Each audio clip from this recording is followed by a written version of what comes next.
Steel boots stomping, crashing the floor. Two wild yinzers kicking through the door. Loud like a jag-off at a Pins game fight. Brace yourself, this ride ain't polite. Two dumb yinzers, loud and proud. Heads in the clouds, voices in the crowd. Chaos brewing, they don't play nice. Hold on to your iron and grab your prime anti-slice.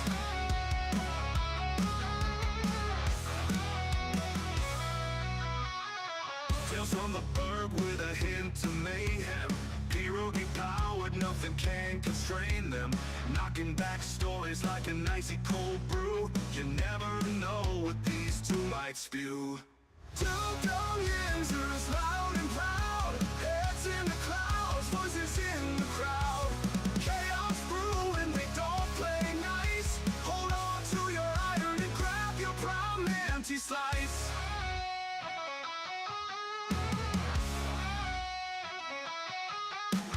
Tales from the burg with a hint of mayhem. Pierogi powered, nothing can constrain them. Knocking back stories like an icy cold brew. You never know what these two might spew. Two dumb yinzers, loud and proud. Heads in the clouds, voices in the crowd. Chaos brewing, they don't play nice. Hold on to your iron and grab your prime anti-slice. Rivers collide where the laughs always flow. Black and gold thunder everywhere they go. The madcap kings breaking every mold. With two dumb yinzers, the stories don't get old. Two dumb yinzers, loud and proud. Heads in the clouds, voices in the crowd. Chaos brewing, they don't play nice. Hold on to your iron and grab your prime anti-slice.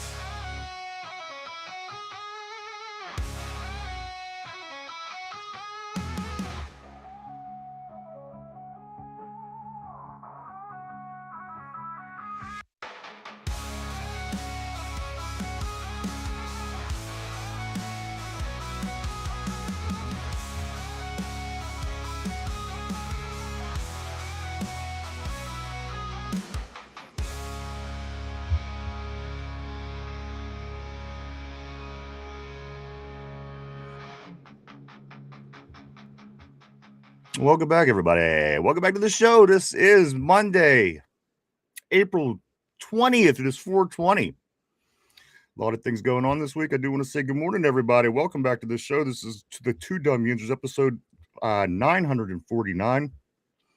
Glad to see everybody back this morning, this afternoon, wherever you may be. Welcome back, welcome back, welcome back. Michael, how was your weekend, man? It was phenomenal. Nice, relaxing, gearing up for the draft, baby. It was nice, man. I needed that week. Was it good all the way up until the snow? Right? I mean, it wasn't just 83 degrees the day before.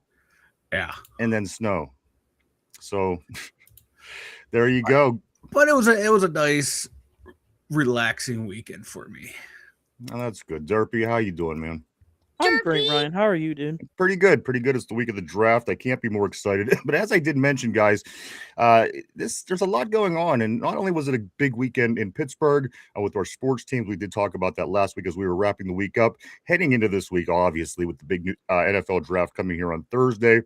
Guys, also, there's other reasons to celebrate, of course. You only get this day once a year. This is 420, and I got a little something right here for you. Heck yeah. So if you are going to partake and celebrate the day, I would recommend getting anything but Wendy's. I'm so put off right now.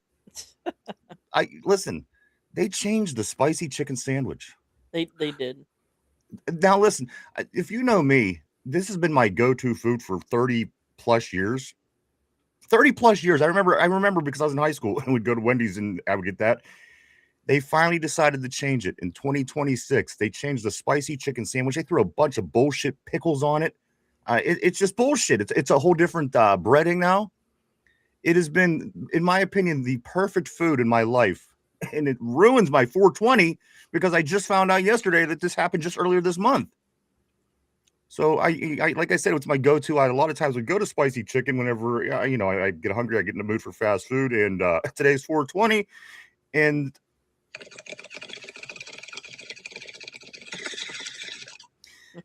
against everything I wanted to do, spicy chicken has changed. I'm not happy about this. I'm not happy about this. Do you have one food that you just love more than anything else, and you get it every time you go? This is my one food, my spicy chicken sandwich, and I get a honey mustard on the side to dip it in. It's Mike. It's a whole different bun. It is. It's hurtful when they change your favorite food on you, because you go when the expectations are up here. You know what you're getting. Yeah, you're expecting it, and then you bite into it, and then it just drops. The disappointment level is off the charts. It's kind of like when you look at Derpy, you expect more and you get less. It's that type of disappointment. Well, I was gonna order him. You know what I was gonna do? I was gonna get him DoorDashed here for the beginning of the show, and I was gonna have us both eat one and see, and then we could kind of give a taste test. But I didn't want Derpy to feel out of place, so I didn't do it. But Wendy's is gross anyway. Cody is saying, I like it. Again, the spicy chicken's just been my go-to. And again, for 30 years, this isn't just like a food that I so happen to like. This is what I get. This is what I get when I go out. And again, I don't know. And there's a reason why there's not pickles on everything. Not everybody likes pickles. I get that some people like. I mean, that's fine. Yeah. But you can't put pickles as a regular condiment on everything. You just can't. Crazy to me. Crazy. Wendy's hasn't been the same since they took away the yellow packaging. I think they still have it for. I don't know. No, they don't. They don't. I don't know, Derpy. I don't know. One thing I do know is that the draft is this week, and we have to get prepared, guys. And there's no better way to get prepared for the NFL draft and get ready to see Roger Goodell come out on that stage on the draft night and to have everybody go crazy. So what we're going to do, we're going to practice every once in a while, and we're going to boo Derpy. Wow. Why not boo the bald head freak? Well, because I actually bring entertainment value to the show. Ooh. Oh. So what I'm going to do every time I don't know what I'm going to do. I'll randomly do it throughout the show. But when I do it, Mike, you have to practice because we have to get in the right mood. We can't just go out to the draft on Saturday or on Thursday night comes up. Think that we're going to be okay. So when I give you the signal, whenever I call Derpy Roger Goodell, Roger Goodell, we will start booing him. And everybody, let's boo Penn State. Everybody at their wherever they're at, if they're in the gym, they're walking around town with headset on. You're just going to start booing, and that's going to be, again, we have to practice. This is something that you can't just go into. And again, we haven't had the draft here to this capacity. We had it back in the 40s, but it was nowhere near the same. So everybody has to get get in the right frame of mind to get ready to boo this weekend, because Pittsburgh has to boo louder than everybody, because we just have a reputation of being boo birds here whenever we see something we don't like. So again, when we talk about Derpy Goodell, Mike, we will boo that man. We will boo him heavily, and everybody at home is going to boo him as well. And it's going to be a fun thing. A lot of stuff going on this weekend, guys. Before we do kick into the full NFL draft kickoff, we do want to get into a few things here before we do roll for the day. The Pittsburgh Pirates, Mike, we had 5. 1, 2, 3, 4, 5. We had 5 games over the weekend with our pro teams here in Pittsburgh at PPG Arena, at PNC Park, and also at Highmark Stadium. Mike, the Pirates, they win the series over the Tampa Bay Rays. They win that series 2-1, winning Friday night 5-1, losing 8-7 in extra innings on Saturday, and then winning again on Sunday 6-3. Ozuna's on a 7-game hitting streak. Connor Griffin's on a 6-game hitting streak. Mike, in this Pittsburgh Pirate team is off today, but they're heading off to Texas to play Andrew McCutchen, the longtime Pirate MVP, in this series coming up next. So, Mike, not only does this big weekend of Pittsburgh sports with our Pirates, our Riverhounds, and our Penguins, now Pirates are heading off to play Andrew McCutchen, and we are heading into the draft, and the Pittsburgh Penguins are back at it tonight for the playoffs. It just doesn't end, Mike. So, again, Take the snow out of the equation. Take the spicy chicken that's been changed out of the question. Everything else is good here in the Yinzerverse, and we're here for it as long as it has to do with the black and the gold. We seem to be chugging along, Mike. And as it says right on my screen, right here, 3 days till the NFL draft. It's so close. Like we were talking before the show, you and I, like I can taste the NFL draft. That's how close it is. It's so near. I can't wait for Thursday night, 8:00. Man, I think that's when it starts. 8:00, 10:00. Who knows when the fuck it starts? I can't wait for this goddamn thing. I am excited. A lot of news happening on the Steelers front leading up to it, man. It's an exciting time, man, to be a Steeler fan and just a fan of Pittsburgh sports in general, like you're saying. Man, Absolutely. God, a lot going on, baby. Buccos 13-9, Mike. They're a half game out of first place. Again, they're off today. They'll be back at it tomorrow night. A 3-game series starting against Texas, Mike. That will be 8:05 start against Andrew McCutcheon and company. One other thing. You know what? I'm going to skip over that. I'll come back to that later. The Pittsburgh Penguins, Mike. So in the 5 games our teams had this weekend, we went 3-2. I'll just start by saying that. Pirates went 2-1. The Penguins, they dropped game 1 to the heated rivals from across the state, the Philadelphia Flyers. They lose that game 3-2. Where the Penguins didn't particularly look good. Mike, they played rather poor, getting goals from Malkin and Russ. Were scoring the only 2 goals of that game for the Penguins. They lose 3-2. The Flyers are up 1-0 in the series, and they're back at it tonight. It's a 7:00 start tonight for game 2 against the Flyers. Yeah, they need to bounce back. I know a lot of people are going to blame the goalie, but he's the only one who really kept them in that game. The Penguins did not play well. The Flyers dictated, the pace from start to finish.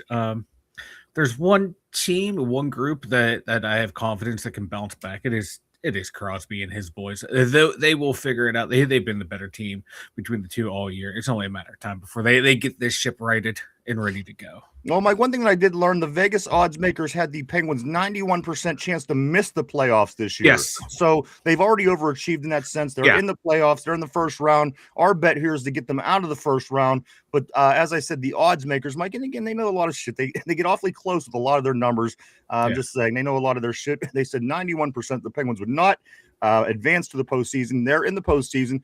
However, that was one of the losses added to our weekend, Mike, here in Pittsburgh. The other game between our football team, not the Steelers, the other football team, the Pittsburgh Riverhounds, the soccer team, of course, Mike, they hosted Detroit City FC. They win 2-1 in this game. The Riverhounds will be back at it Saturday night whenever the Greenville Triumphant comes to town to play our Hounds. Mike, that's a 7:00 start on Saturday. So the Pittsburgh fun keeps going all through draft week with everything going on. The Buccos, again, in Texas playing McCutcheon starting tomorrow night. The Penguins back at it tonight for game 2 of the playoffs. The Hounds back at it on the last day of the draft. So much stuff in Pittsburgh. It's unbelievable. Just 3 days, if you can believe that, is the NFL draft right here in Pittsburgh. We're going to get into that and so much more today, everybody. Let me just finish up a few more things before we do that.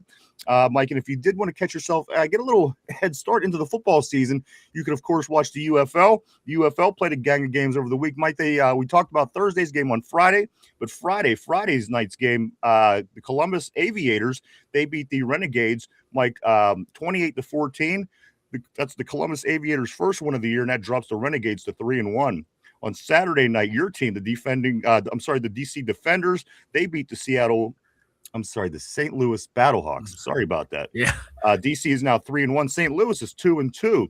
The other game on Saturday night was the last game of the week. It was Birmingham, Mike. They took on the Orlando Storm. The Storm, who is 4-0, undefeated at this point in the season, Mike. They win 16-0 over the Birmingham Stallions, who now sit at 1-3 at this point in their season. So a little bit of a fall off for the Birmingham Stallions, as they've been a powerhouse for the first few years in this league.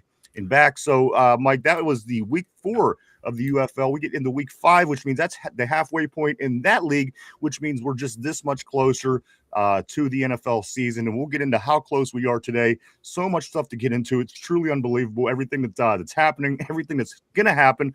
And again, Mike, this is just Monday morning. Mike, there's still 3 days, 7 hours to go until the draft. My God, man, football galore. I'm loving the UFL. There's talk about a league that is not afraid to make changes on the fly. They changed overtime rules already, so teams don't win on ticky-tack penalties. They're tweaking as they go. Maybe the NFL can learn a thing or two from them. This league it's fun. Like on Twitter, man, people are just buzzing about Hakeem Butler. It's like, hey, this is the league perfect for guys like him. Not NFL good, can barely make the roster, but dominating the UFL where it's fun to watch. Hopefully this league can continue to grow so those bubble guys have more places to play and show their talent. Yes, they might not be NFL ready, but they're a lot better than some college guys that we're watching. This is a fun league, and I hope it can keep going, baby.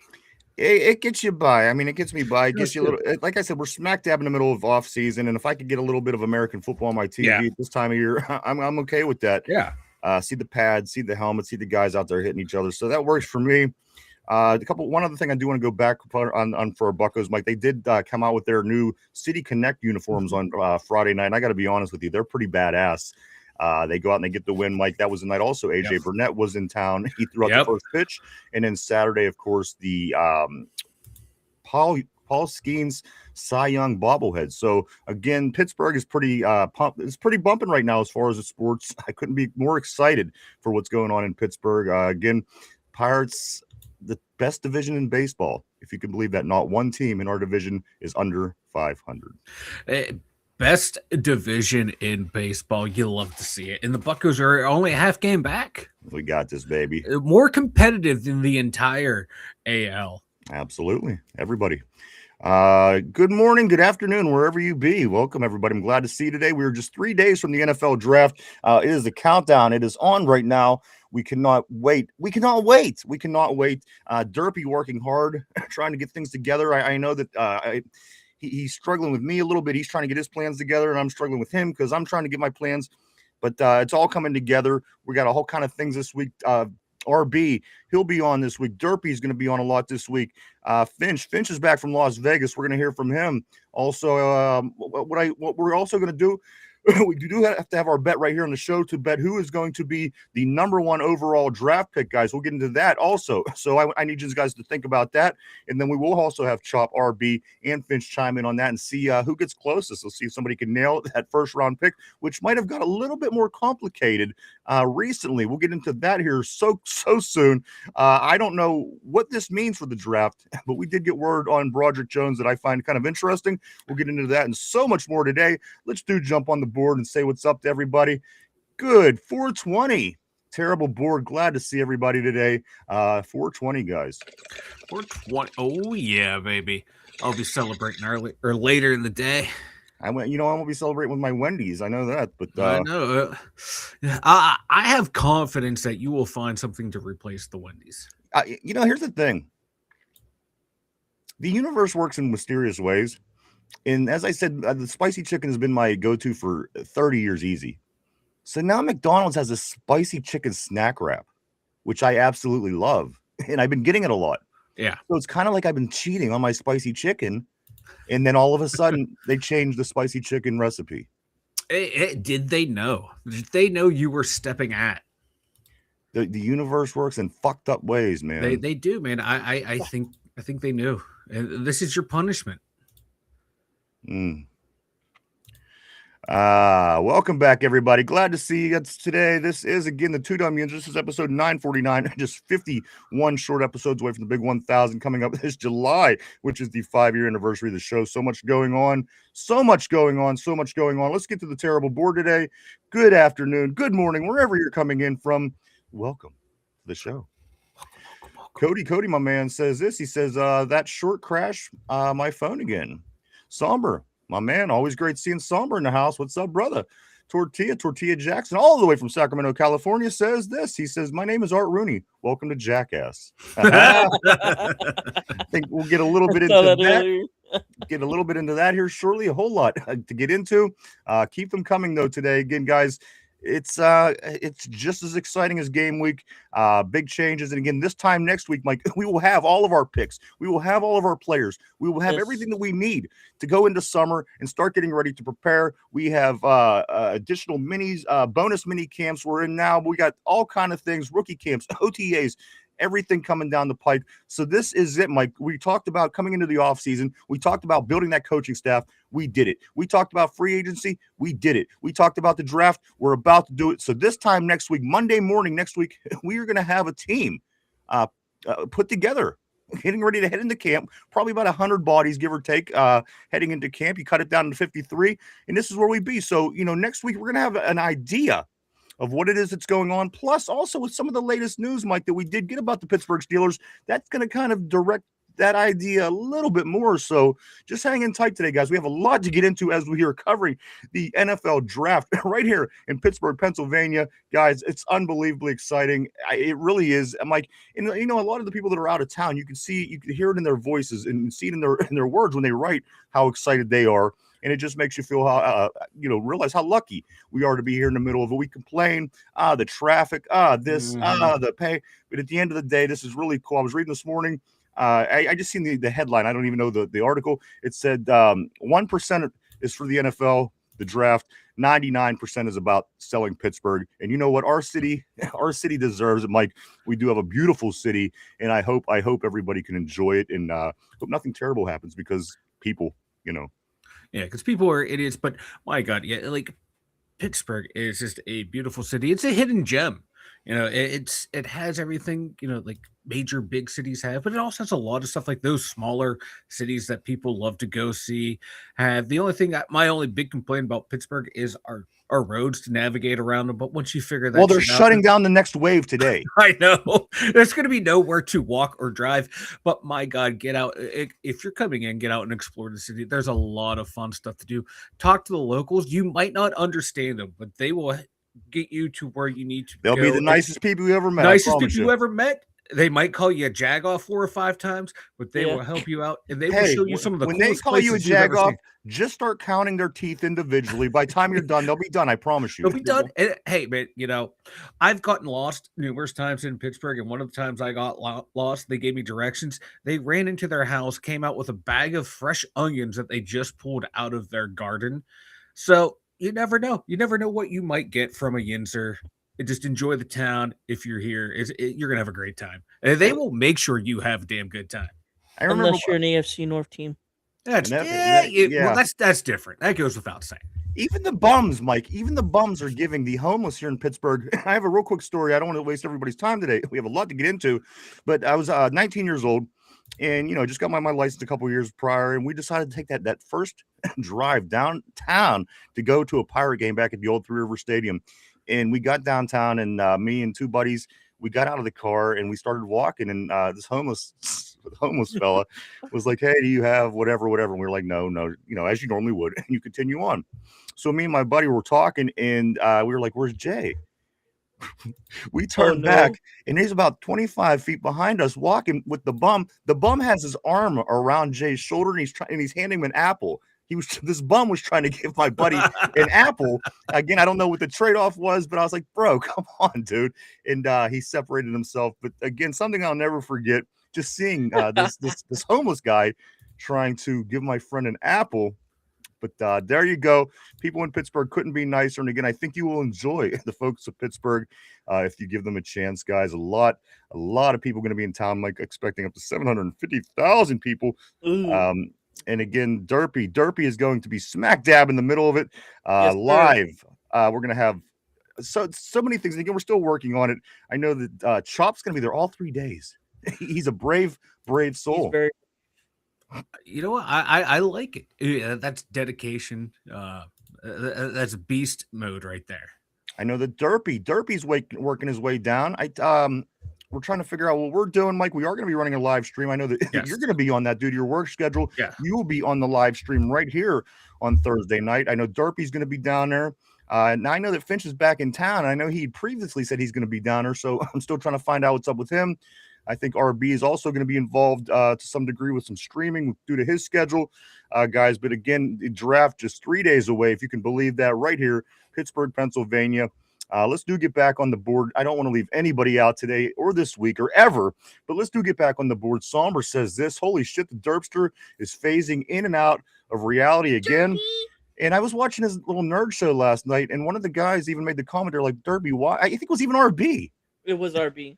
I think RB popped up and he's like, Derpy, how do you you look perfect tonight on the show, and when you're on the Two Dumb Ginzers, you look like, well, I'll just say like that. It's because it's the lighting. Okay. It's All right. the window. Put something over the window, bro. No. That's Too much time. We're live now. I can't do it now. It's always great to see Derpy, but I do want to say this, Mike. You could always say that with a mess up like that, we could call him Derpy Goodell. Boo! Boo! Boo! All right. See, this is a lot funner than I thought it was going to be. I can openly boo Derpy without anyone calling me mean. I'm loving this. Let's get the Somber on the board all the way from California. I think Somber, if I'm not mistaken, it's Cali, right? Without booing, I declare the Patriots with another Super Bowl. He says this. Holy shit, the Derps are phasing in and out again. Dude, John says this. Dude, afternoon, fellas. It's always great to see dude on the terrible board. Always. I do want to say what's up to Cody. Cody, the troublemaker in the group. Oh, no. I'm just playing. Cody says they're saying Broderick had a setback turning left, which he couldn't do anyway. So much to get into. And Cody, you're not the troublemaker, are you?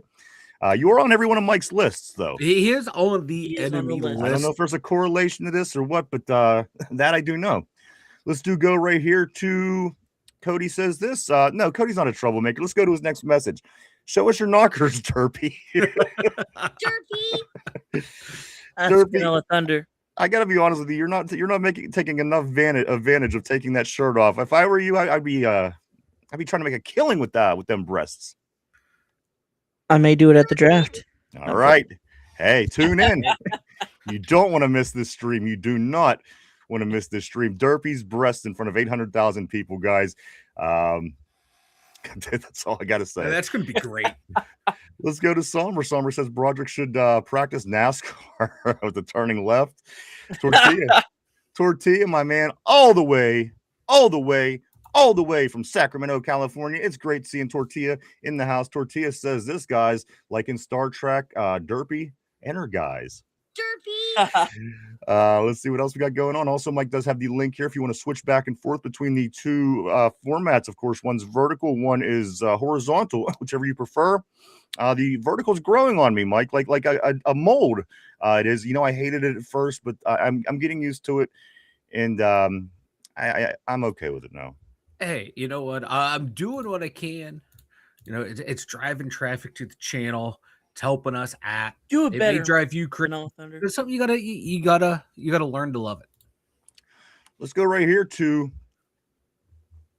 Tortilla. He says this is Cody. If he showed us again, would we even see them this time? His selfie sensors on. Yeah, that's true.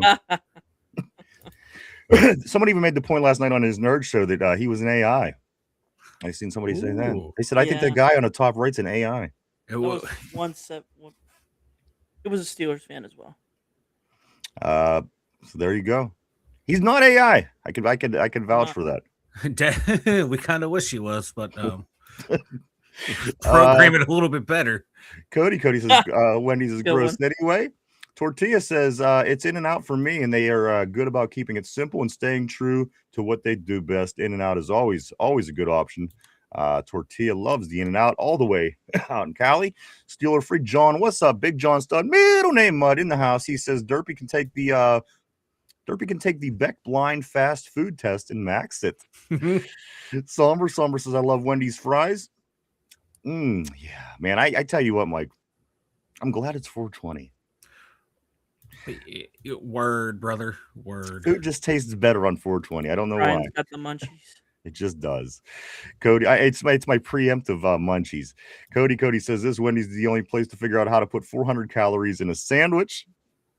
Tortilla, the Taternator, Mike from Wendy's, the Taternator. Ooh. No, I don't like the sound of that.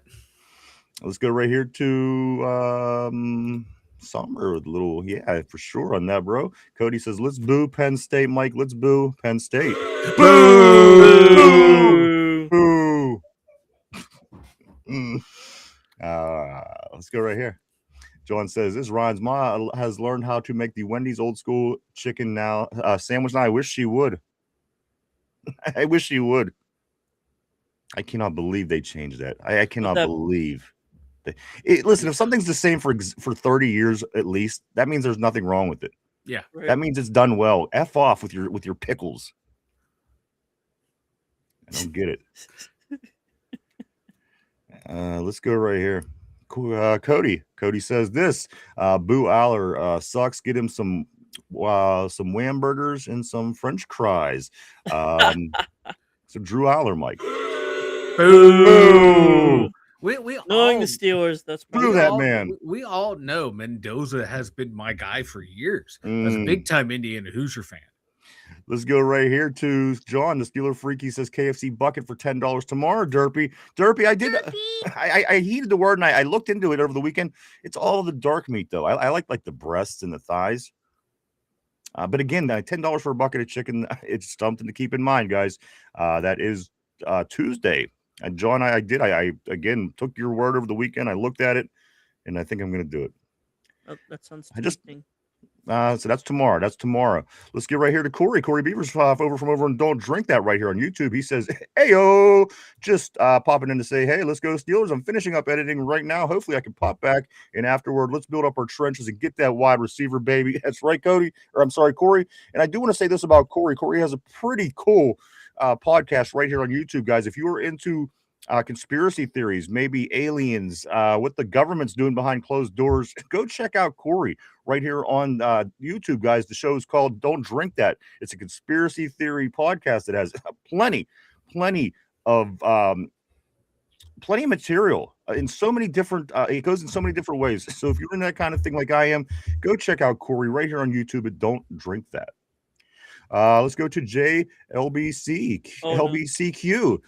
He says this. How about them boys? How about them Cowboys? I don't know. They're the only team in the NFC that hasn't reached the NFC Championship game since 1995. So they're the boys. They are the boys. Hey man, Still trying to get to that men's status. VHS holding up for you. Still trying to get that men's status. They are the boys. That is how them boys are again. 30 years since the championship game. Not even a Super Bowl. The championship game. Every other team in the NFC has been there since. He asked. Cody says this. You must have missed it. We are getting left tackles now. We're going to get into that so soon. Of course, big stories this morning coming out from our Steelers in a couple regards. We'll get to all that so soon. Let's go to Somber. Somber says players should be getting evaluated for positions as we speak. According to Graham, it really is exciting, and I know that Graham is very excited, and he has a lot of ideas for this defense, and he's looking forward to utilizing all these pieces on the defense that we do have. I'm very excited. There's no guarantee that this means success, but I'm excited to see what this new coaching staff has: offense, defense, special teams, all the way around. Mike, of course. Angelicio not having the play calling responsibilities. This is what head coach Mike McCarthy is going to do. He's going to take that on his own. So that's going to be interesting as well, especially as Steeler fans. That certainly hasn't been a norm here. So a lot of those things, Mike, a lot of things that we're hearing and learning about, and it just gives you an idea of what it is we're going to be seeing. Defense, we're going to be getting different looks from them. I want to see if they move TJ Watt around a little bit. I want to see what they do with the offense. I want to see a little bit of this West Coast offense. I want to see, guys, a lot is going into this football season, whether you think it's going to be a success, a failure, or something in between. I don't know if there's a Steeler fan that's going to miss a single game this year, Mike. There's just so much riding on this team. And again, we could be rebuilding. We kind of are rebuilding, but we're trying to stay competitive. Yeah. So again, that makes it even more interesting beyond the initial words. Yeah, a lot of fans and definitely media pundits today, I've noticed it. Like, well, the Steelers just need a total rebuild. It's like, do you listen to what the owner says? The guy who writes everyone paycheck does not want the team to rebuild ever. He wants them to constantly be competitive.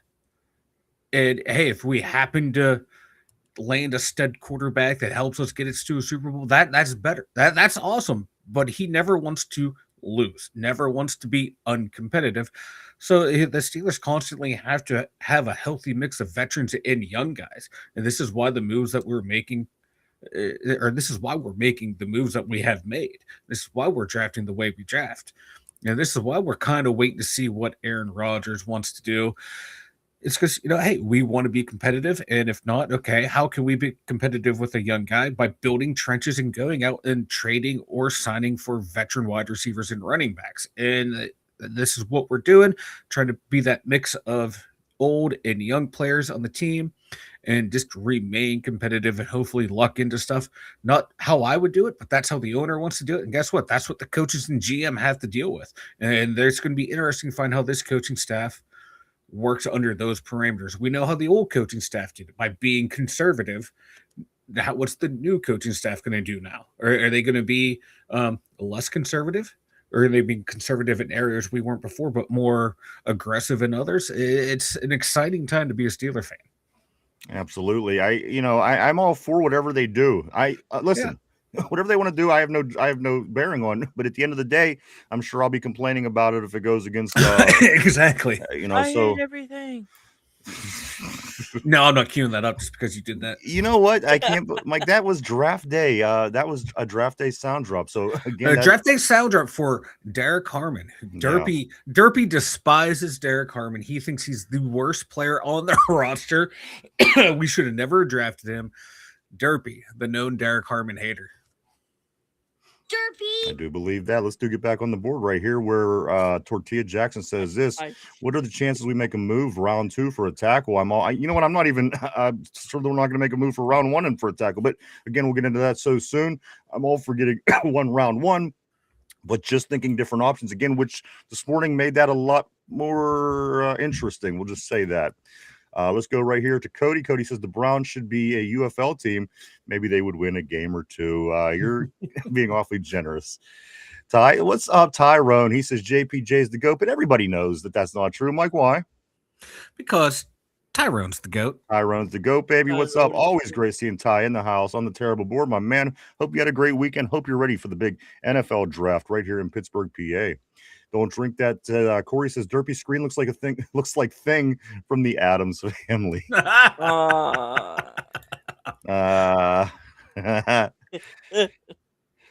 go. And you know what? When Finch is here, he has that whole Fester look going on. We could do some kind of. Does. Is that that's not the same family, is it? Yeah. Fester and thing. Yeah. I always get them and the Munsters mixed up. Let's go right here to Cody. Cody says, Derpy, you going to take the bus over there? Yes. He is going to be taking the bus down. Tortilla says, Wendy's nuts. Cody says, it's only cheating if you get caught. Let's go right here to Just Learning. What's up? Always great seeing Just Learning on the terrible board. He says, hello, bros. What's up, man? Always great seeing you, sir. Hope you had a great weekend. Tyrone says, what's going on, Mike? Derpy, Ryan, hey, bro. Always good seeing you, dude. Hanjon Quinn, what's up? Great seeing you back on the terrible board as well. He says, I like one of these two, doesn't matter which, Lone Bernard, Concepcion, Rutledge. I don't know. There may be concerns with Concepcion's drops. Many of those were contested. He immediately is a wide receiver 3, kick returner, punt returner. Just learning says this. Rogers works at a Chinese massage parlor that my brother-in-law closed. Let's see right here. I'm not sure. Wife. Rogers' wife. I got you. There it is. Rogers' wife, I think, works at a Chinese. I am not sure if that's what that correlates back to. Is she real, though? That is the question. That is the question. Cody says, some people are idiots. Some people are Penn State fans. The world is an imperfect place. This is very, very true. And, only an idiot would be a Penn State. True super geniuses are fans of the Indiana Hoosiers. And super geniuses usually turn out to be not so genius. But anyway, that's a whole different conversation anyway. Hey, you never know. The self-proclaimed super geniuses are always really smart. I'm just gonna say, let's move on the board though. John Quinn says cheating is cheating. Remorse is the effect of being caught. Tortilla says this. I asked Art Rooney for directions to the nearest bathroom, and he gave me directions to Baltimore. I like it. Ooh, I like it. You went over there, maybe dropped the tater. Hand John Quinn, what's the difference? Cheating, but not being caught, cheating, but being caught. I don't know. Ask New England. I guess not winning all your Super Bowls, maybe. Let's go right here to Darth Jar Jar 1. Casey Concepcion is going to lead all rookies in receiving. Calling it here. Hey, we do appreciate that message to Darth Jar Jar 1. Great to see you on the terrible board. Great to have you as we prepare for the NFL draft 2026, guys, right here in Pittsburgh, Pennsylvania, in just 3 days. 3 days. 3 days. Tortilla, the difference is a ring. The difference is a ring. Getting back to the cheating questions. And John says, I repeat, cheating is cheating, period. And you know what? Call me a scatterbrain, but what's this going back to? What's this cheating referring to now that I've read that? Like, is it you cheating on Wendy's with your McDonald's spicy chicken wrap? And that's why the universe did what it did to me. Mm-hmm. Mm-hmm. See? So it's all my fault there's pickles. Yes, it is. Yes. Let's go right here. Cody says tortilla. I don't know if that's a shot at us or Baltimore. How about Hand John Quinn says ring doesn't change anything. Still cheating. Cody says this. It's only cheating if you get caught. Just Learning says I want to cheat at the casinos.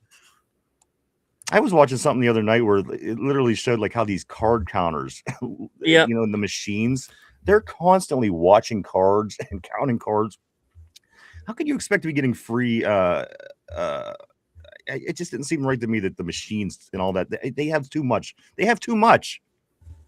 There's no way, you know, there's a reason that everybody loses. One person wins big, gets everybody excited, everybody goes, and everyone loses again. One person is, and they have a system. They definitely have a system. Let's go right here to Tortilla. Tell that to my wife. Tell that to Tortilla's wife. Get that woman on the phone. I got to talk to Tortilla's wife. Let's go to Tyrone. Tyrone says this Jones has set back getting checked out this week. See if he's ready for training camp. Tortilla says this. We draft Ty Simpson and it cuts to Derpy with his shirt off. I don't know if we can top that. Derpy.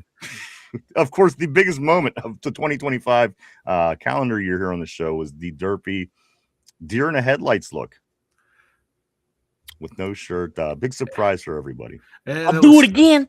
I'll do it again. No, please don't. You know, the thing is, there are some people that want to see it. I'm not totally against it. For my own health and safety, I am. But beyond that, let's go right here to scoot up a little bit more. We are going to get into some topics. We promise we won't be too much longer. I don't want to leave anybody out, though. Again, Han John Quinn says, what is the definition? Nothing, and it changes with being caught or not. Cody says pimping, been pimping since pimping. Han John Quinn says this. He says, if the speed limit is 55 and you're doing 70, are you speeding? No. No. I'm keeping up with the flow of traffic. I guess in theory. Okay. And I'm just getting Han John Quinn's latest message here. He says his cheating comments are not based on anyone or anything. So with that being said, I'll say no. I'm going to go no with the speed question. Yeah, what's I up? just want to say something real quick. Derpy! Omar and Mike have just started their pre-draft. We are. I was going to be the next words out of my mouth, guys. It is 1:00 p.m. This is the pre-draft press conference. Mike Tomlin and Omar Khan. Right now, Mike will keep us on top of everything that comes out of that. If anything that any scoop news, anything in that regard comes out, Mike will keep us on top of that. We'll be live on it. And that is right now at 1:00. The Omar Khan, Mike Tomlin. I'm sorry, Mike Tomlin, Mike McCarthy press conference, guys. This is the pre-draft press conference going on right now. RB says this. He says, I'm being told Highsmith is trying to be moved to get into position to draft Bernard and still address the left side of the line. We'll get into that real shortly. Tortilla says depends on what state you're in. Depends what state you're in. Also, Just Learning says Lottaburger in New Mexico, green chili cheeseburger. Sounds good. Really good. Cody says I'm doing a 75 and a 45 right now while I'm texting this message. Cody's got you beat. I don't know. He is texting this message as he's going 75. Keep your eye on the news in Texas. That's all I'm going to say there. We're going to see the helicopter chase. Like, we know that guy. Yeah. Be sure to shout out the two dumb yinzers when you get arrested. Yeah, please. Make that go viral, sir. The ghetto bird, the whatever, helicopters coming, whatever you can do, get the word out there. I also do want to say there across the bottom of the board, you will see Mike does have the update of everything of importance that is coming out of the Omar Khan, Mike McCarthy press conference, the pre-draft conference today. If you're home and you're by your TV, that is on right now. Let's check out what Han Jung Quinn says. He says, not if the speed limit is 55. That is the speed limit. It is. I mean, that's what they tell you. That's what they enforce on you. But at the end of the day, I don't know. It's all good until I get a ticket. That's kind of where it's at with me.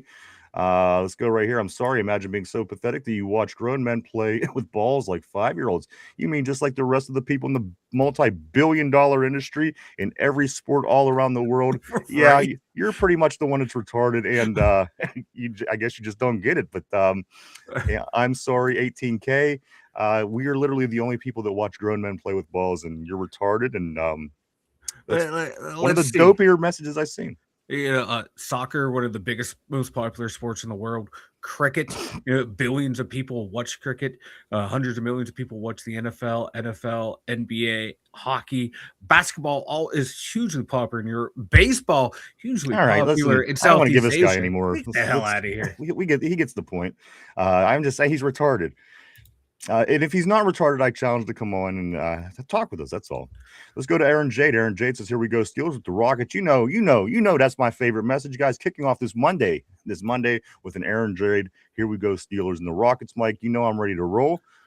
Tortilla says this. Tortilla says sometimes it's cheating, sometimes it's bending the rules or finding a loophole. But you know what? So is going 5 miles over the speed limit, Han John. So again, at the end of the day, some of us could say, who doesn't go 5 miles over the speed limit? At the end of the day, it's breaking the law. Breaking the law. Everybody goes more than. Have you ever met a person that's never went over the speed limit? That's considered breaking the law. So, let's go right here to sometimes it's cheating, sometimes it's bending the rules or finding a loophole. Tortilla says, but I'm not a lawyer. Follow the law. And ultimately, yes, follow the law. Don't listen to me by any means. I'm just somebody on the computer talking about football, talking about washing balls or whatever the hell that guy said. Pay attention to your local laws, please, by all means. Let's go to Cody. Cody says, agreed. Tortilla, you're my new lawyer. Cody is saying also. Oh, God, you're fucked. Actually, you know what, Cody? Yes, to follow Tortilla's legal advice, please. Cody, Tortilla says, Your Honor, I call Omar Khan to the stand. Cody says, next time I fail a safety test on purpose, I'm calling you to my defense. Fuck, never mind. You're fired, Cody says. Let's grab a couple more, and then we're going to get into topics here. Dude, cautiously optimistic, and if we're talking about the Steelers, so am I. Han Jung Quinn says, the act of using dishonesty, fraud, or deception to gain unfair advantage. One of the oldest acts of man in history of man, I think, would be being deceptive. Tortilla says that's what we are doing with Aaron Rodgers right now. Let's go right here to Han John Quinn says, not to mention of rule bending caught or not caught. There's that 5 miles over. Han John Quinn says, truth matters. Cody says this, the act of dishonesty is fun. Cody loves it. That's his favorite thing. Cody's a chaos agent. RB says this, is it possible to be more conservative at anything than the last staff did? No, I never say never though. Tortilla says JPJ is the truth. Han Jung Quinn says agree here. Han Jung Quinn says 2027 picks are going to be hard to come by, and that's what makes me think that there's something's going to play into this from this year into next year, with of course a lot of value coming from next year's draft, according to a lot of teams in the quarterback position. So much stuff that we're going to get into as well. Cheating is why Belichick didn't get into the Hall of Fame. There you go. You know what? Ultimately, he's right. I can't I can't think of another reason why Bill Belichick wouldn't have been put in Hall of Fame. That's the only reason, and you'll probably get in next year. But yeah, they are. They had a They had to set an example I don't or think they were punish him wrong. for a year, and that's what happens. Maybe a couple years. I'd go a couple years. I'd make him sweat a little bit. Let's go right here to Ty. He says, hit that button, subscribe as well. We appreciate that, sir, as always. Thank you, Ty. Let's go here to Han John Quinn. My cheating comments. Okay, we did get that. Tortilla, me and Cody were being assholes anyway. Be good. You're good, bro. Let's go here to Tyrone Derpy. I like your Star Wars shirt, brother. Appreciate it, Tyrone. Also, Ty says this. I'm sorry, Han John says this. I have thick skin. I don't take myself serious. Nothing anyone says to me offends me in any way. Cody's asking some questions. In Tyrone, I like what I'm hearing from Mike McCarthy. I am too. There's a lot of positive word coming out from players, people just around the building about the Steelers right now and what they're doing with the team. So I'm very excited about all that. Let me grab Tyrone here real quick. Reporter asked Omar Khan about trading up. He said we will He said too early to say now, but we'll see how the board falls and we will make the call. Guys, welcome back to the show. This is episode 949 of the Two Dumb Users. So much to get into today. So much just this morning. Like, as I'm writing up things for the show last night to kind of get ahead, I thought, you know what?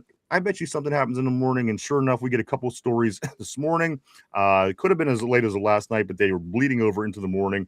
For starters, I do want to say this, though. If anybody did want Sexy Dexy Lawrence, he is off the table, of course, last week, demanded to be released from the New York Giants. Mike is being picked up by the Cincinnati Bengals on a deal that RB's not he doesn't think that since he made a great deal with to get Dexter Lawrence. Mike, how does this Dexter Lawrence shape things for that Cincinnati defense? Or is this just another case of the Bengals maybe spending too much money on somebody that they're not going to get the results that they want consistently? And also because of getting him and paying him money, you're now not going to be able to give other people money because, again, Dexter Lawrence, what do you think, Mike? I like Dexter Lawrence. Would love to see him here, but he helps that defense, but that defense has they need a lot. They have a lot of holes. That's what I'm saying. That's a lot of money for a guy that's to be one guy when you need to fix your whole defense. Yeah, like Miles, Murphy, who they took in 2023, really has not lived up to the billing. He was picked in the first round. He has 8.5 sacks in 3 years. And he's going to play. He plays the end on there. So you adding Lawrence, you hope maybe him being on there will help. And then they added Boye Mafe, but I still think that defense is not that good. I would hold on to that top 10 pick and address my offensive line. That line needs a shit ton of help. I'm looking at their offensive line right now, and it's just. I'm sorry, I don't think it's a good line. And you're sitting there 10th overall. You have an opportunity to lay in some pretty good linemen to help. You might not get Magoya, the number one tackle, but you can get, Fano, who can play inside, outside. Monroe Freeling, if you like him, if you think he can develop, you can have him at tackle. You have Ione you could get to plug in at guard. So many options they would have went that I think would have served that team better than going out and getting Sexy Dexy. If the only reason it would have made sense to get him if you knew your offensive line was set and he was like that missing piece. They have way too many problems to go out and get a Sexy Dexy. Yeah, they went out and got a luxury. They need so much work. And I'm looking at their linebackers right now. They don't excite me either to be like, okay, we get him. He can make plays. These guys behind him can make plays, going to help that secondary out. I just don't see it. To me, it was made no sense for them to get him for a lot of the needs that they have to fill. It would have been better to stay at 10 and get an offensive lineman. That would have been the play. You're not a Dexter Lawrence away from your defense to where this is going to help us get put over the top. It was not a good move. I don't like it at all. I applaud them for doing something that they don't normally do, but this is the time you should have stayed true to the Cincinnati Bengals self. I just don't see it. I don't see it at all. Let's see. Han John says typical Bungles move. Don't pay a guy who wants to stay. Pay the 19th pick 7 years ago, same amount. Let's no, you're right, Mike. Sexy Dexy again. He just wasn't the move for Cincinnati, but at the end of the day, it's a total Cincinnati move. If that makes sense, and I think that it does. And again, you're gonna have to pay this guy the money that he wants and everything else. And people are talking about a little bit of a decline. They're starting to see. Well, didn't look that as good last year as he has in the past. So again, it plays out, Mike. If it does go to Cincinnati and he does shit the bed, it makes perfect sense at the end of the day. So. Also, I do want to say this, everybody. When you get a chance, make sure you do take a look at Derpy Goodell. Boo! Boo that man! Boo! As I said, we got to get in the mood. We have to get ready for Roger Goodell. So Derpy, he's going to be our dummy for the week, if you will. And every time we refer to Roger Goodell, it's going to be Derpy Goodell. And we need everybody to boo. Everybody, whether you're at home, in the car, wherever you're at. Why can't we boo Tater Tart? What's that, Derpy? So why can't we boo Tater Tart? Well, he's not here. He's not here, and you're here, and you're perfect. You need Boo Derpy. It helps you. It builds character. Absolutely. That's what I was thinking. It's gonna make you grow. Let's see right here. Derpy says Anthony Richardson requested a trade and isn't at off-season program. Interesting. Let's go to a couple of things here. Again, guys. 3 big things, I guess, was the stories today. But on top of heading into the draft, of course, the window that was given initially by Rooney, of course, at the quarterback position about Aaron Rodgers. We expect to hear from Aaron by the draft. Guys, now we're 3 days away from the draft, and they're changing their tune. Well, not so much. It's some of the reporters. It's what's his name? Palacerio, and then also somebody else. I do have them written down here, Mike Rappaport. Yeah. Rappaport reports that there's no expectation of any decisions before the draft. That was said by Rappaport. And then also I have another one here by Tom Palacerio. Steelers don't expect Aaron Rodgers' decision before the draft. So whenever that changed, I don't know, because as of last week, I'm still seeing the quote of Rooney saying we expect a decision by the draft. Guys, the weekend happens. Now all of a sudden, all these reporters saying it's not looking like it. Don't expect it. Don't expect it to happen. So this is where we are right now, guys, with 3 days out until the draft. The story is changing. Something that might at the beginning of off season, this is going to be it's going to be a while, but it's not going to be as long as last year. And then as we got through off season a little bit, you know what it's going to be by? It'll be by the draft. And Mark Caboli's making all these crazy predictions. It's going to be here and it's not then. It's going to be here and it's not then. It's going to be there. So he ended up coming out last week and saying, I think it's going to be sometime in the next couple months. He's going to make a decision. Well, no shit, he's going to make a decision in the next couple months. Come on. But that's what we're dealing with here. Aaron Rodgers, it's not looking as of right now like he is being expected to make his decision in these next 3 days. Mike, I was going to call it Aaron Rodgers watch, but you know what? I'm just going to have to hang up the Aaron Rodgers watch, because as of right now, that doesn't look like it's going to be the case. It doesn't look like it's going to be the case. And, early reports are that, it's looking like Will Howard is going to be QB1 at this camp coming up. So this could be a sign of hey, this was our plan. If Rodgers does not want to come back or isn't coming back, okay, we're going to treat Will Howard as our starter and keep building the team like we would if, we were trying to either A, find the next franchise guy, or B, we believe Will Howard's going to be the guy. So we're just going to keep doing what our formula is, addressing the O-line, addressing the D-lines, and looking at the roster of what other positions do we need to strengthen. So I'm looking for tackle, guard, wide receiver, D-line, cornerback in this draft. Maybe not in those orders, but that's how it's going to happen. I think they're just going to move about hey, we have a quarterback of the future on our roster. We like some of these guys that are coming out as developmental prospects, so we might grab one in the 3rd, 4th, 5th round. But Will Howard's going to be the guy. This just seems how the process is going to go for the Steelers. But if Aaron decides to come back, cool. We have Aaron Rodgers as our starter, Will Howard as our backup. We'll draft a developmental guy and trade Mason Rudolph. I don't know why this is hard for. I love the idea. I don't know why it's hard for the national media to actually see this is what the plan is in place. Mike, this I know was it the doesn't plan sound from day one, in my opinion. Listen, dude. They weren't drafting they weren't bringing in a veteran that wasn't Aaron. Yeah. We knew that. So that's, they're just coming back and telling you the obvious shit now in hindsight. But at the end of the day, this was the plan. In my opinion, well, this was what I thought that the plan should be, at least anyway.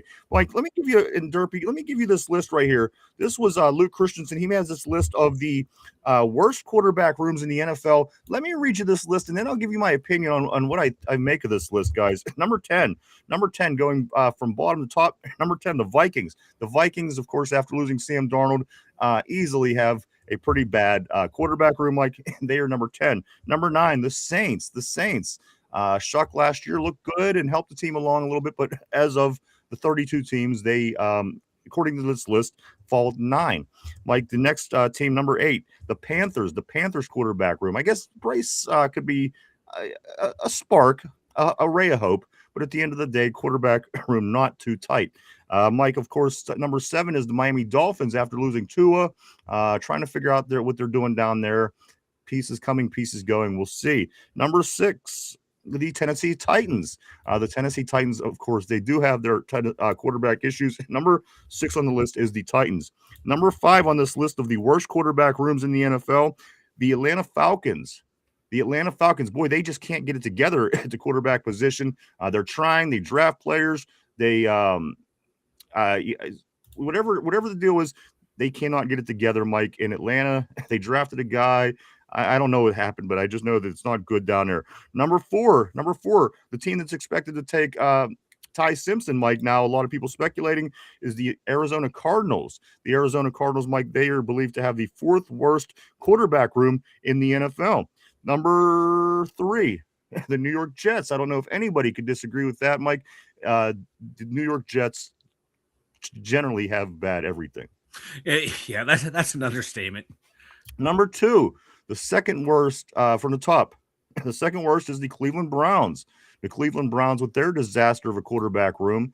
Dylan Gabriel and Shador Sanders and Deshaun Watson and like 15 other quarterbacks that they're paying. It's just a disaster.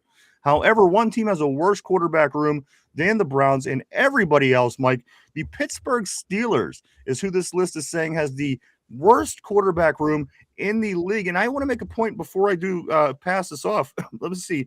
Vikings, Saints, Panthers, Dolphins, Titans, Falcons. Did any of those teams make the playoffs last year? No. The only team that made the playoffs of these 10 teams is the team that they're saying has the worst quarterback room in the league. Do what you want with that.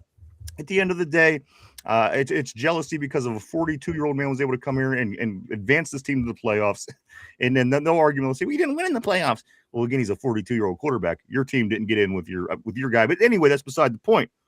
Mike, according to this list, worst quarterback rooms in the NFL, Pittsburgh Steelers sit at the tippy top. Do you agree? No. Because, if assuming, this list was made with Aaron Rodgers in mind, even if this was made with just Will Howard and Mason Rudolph, I argue it's better than what Cleveland has right now and then some of the other teams out there. And, even if it is the worst quarterback room, take a look at the weapons around them. Take a look at the coach who has taken some pretty bad quarterbacks and made them look like capable NFL starters. I don't agree with this list at all. I would be comfortable getting out there with Will Howard as our starting quarterback. Do I think we would have an epic season? No, but I think it would show a season of growth from him. Or, worst case scenario, like it doesn't work out, we get a better quarterback next year. But I'd be comfortable with him or Mason Rudolph running out there over a handful of teams in the NFL. And I think our skill players will help elevate them. McCarthy will help elevate them. Just the play calling itself will help elevate them. And then you still have a really good defense behind them too. So no, it does not worry me at all if we have quote unquote the worst quarterback room in the NFL. And you know what? I don't either, because a couple of things. I thought this should be the way that it was. And people say, well, we don't know if Will is. Well, listen, he's there. We could speculate till we're blue in the face about we should get that, we should do this. None of those are guaranteed. The only thing that's guaranteed is we have a Will Howard in the locker room right now, and we are having the bonus mini camp, and he's taking the number 1 reps. So at the end of the day, I think again, He's your quarterback. He's a quarterback on your team. He's not Mason Rudolph. Get the guy his reps. If he plays, he stinks. We get a draft pick, and we could again that could work to our advantage in next year's draft with a strong quarterback class. If he comes along and blows us away and wins a bunch of games, like Ben Roethlisberger did, or not even to that to that level, but to some degree, you could see and you could look at what he has his potential, what he could do. If there's things that we could do to change the things he didn't do well and build on the things that he did do well, I think that's best case scenario. So at the end of the day, if Aaron doesn't come back, I think the worst case scenario was playing Aaron Rodgers games. And I like this. I do like Howard. Again, Mike, I think that it just answers questions that we need answered. If Aaron and if Will Howard, in fact, becomes the guy. And yes, RB, I know that he isn't on the roster. I'm just talking about the probability of him being there. We're talking about that quarterback room. Go ahead, Mike. Yeah, and it sounds like the Steelers are comfortable to run with Will Howard as their quarterback. Mike McCarthy cannot stop talking positively about him. So, man, I think we all need to embrace that Will Howard is going to get a long look this preseason. And if Rodgers doesn't come back, he might have a shot to be the starting quarterback. And it's looking like if Rodgers doesn't come back, it's going to be Howard, Rudolph, and whatever rookie for number 3, which, okay, hey, you know what? That's what the direction the team's going to go. It's not a bad direction to go because you're going to find out, is Will Howard the guy? Is this rookie that we drafted to develop, are they the guy? If not, okay, we go into a supposed heavy draft in 2027. It answers a lot of questions. And again, like the new offense, the new coordinators, the new coaches, the offensive mind, the quarterback whisper, all these different things that we're hearing, I guess that would be the best case scenario for the for the Will Howard situation, be that the way that it goes. If you're going to get the most out of the youngster, maybe to the group of men that are put into place to do that now are the correct group to help that along. But again, at the end of the day, with what we have, as RB is saying, Aaron's not on the roster. We're waiting to hear on that. But ultimately, if you have to go beyond that, we do have a guy who's there. And again, this guy was drafted for a reason. And if you feel that you could do something with him, like I think that they do, Mike, a lot of positive words. Of course, they're not going to say much negative, but a lot of positive words from McCarthy and company about what they see from Will Howard. So at the end of the day, I don't hate it. Let me go right here real quick. Derpy's messaging something about Dexter Lawrence. Apparently, Dexter Lawrence wanted to be traded because he knew because new head coach. Because new head coach John Harbaugh. Let's go. Where do we want to go here? Derpy, what's your thoughts on all this Aaron Rodgers and Will Howard? And what's your thoughts? I'm just tired of waiting for a quarterback. I'm just sitting, around, not being committed to an organization like the Steelers, instantly trying to actually win, regardless of his age. With Will Howard, I think he can be the guy. I mean, his work. Let me ask you something real quick. Can I stop you? Can I stop you? Yeah. If Will Howard was a former Penn State Nittany Lion, would you have confidence that he could get it done? Yes, because his work ethic. Okay, go ahead, continue. Lions are ridiculous. I have to ask. Let's jump back on the board here for a few, though. I don't want to leave anybody out. I don't want to get too far behind here. Let me just find close to where we were. We could get some more messages. We do have a lot to get into today, guys. We're going to get into the possibilities now of a Highsmith possible trade, as we'll be taking calls on Alex Highsmith this week and through the draft, apparently, and maybe even Herbig. A lot to go over today, guys. Do stick around. Let's try to get caught up on the messages, though. Don't want to get too far behind. Let's go right here. Ty, no, we got that one already. Got that. Let's see. Tyrone, they moved the first round from 10. We did get that one. Got Bungles. Boo, you stink. I like it. I like all the support on the booing. Me too. I'm loving it. And I see Squeege. Squeege popped up on the board as well. It's It's all about it's a gangsta party today, baby. Welcome everybody. Ty says this okay reporter asked about Cook. Spencer Huffman said they're confident about the offensive line room. That better be smokescreen. We need some and you know what? That's the other thing, guys. The offensive line. That's the other topic today of interest because we did learn a little bit about Broderick Jones today, so that's coming up as well. Let's go up here to RB, but I think Howard is better than Shador Sanders. And you know what that means? That means that Will Howard could be a Pro Bowler. Pro Bowler, baby. If Shador Sanders could be, Will Howard could definitely be. Ty says this, Mike McCarthy, he wants a wide receiver that is a great route runner. I like that. Exactly what we need. Tyrone says, last message from Omar Khan, trust the process. Mike, wasn't that the last word of our meeting yesterday? It was trust the process, baby. It was literally verbatim. That was how we ended our meeting here at the studio. The words were trust the process. Let's scoot along a little bit. Tortilla, Howard, Rudolph, and Green would be tough. And the thing is, I mean, if you go after that other quarterback, I just don't know. I just don't know.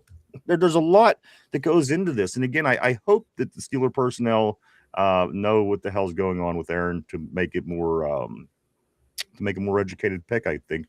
And again, we'll get to that because I don't quite know what we're going to do in the first round. Again, even more so after this morning.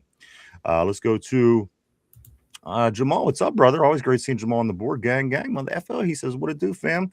And it's always good, my man. Always good hearing from you.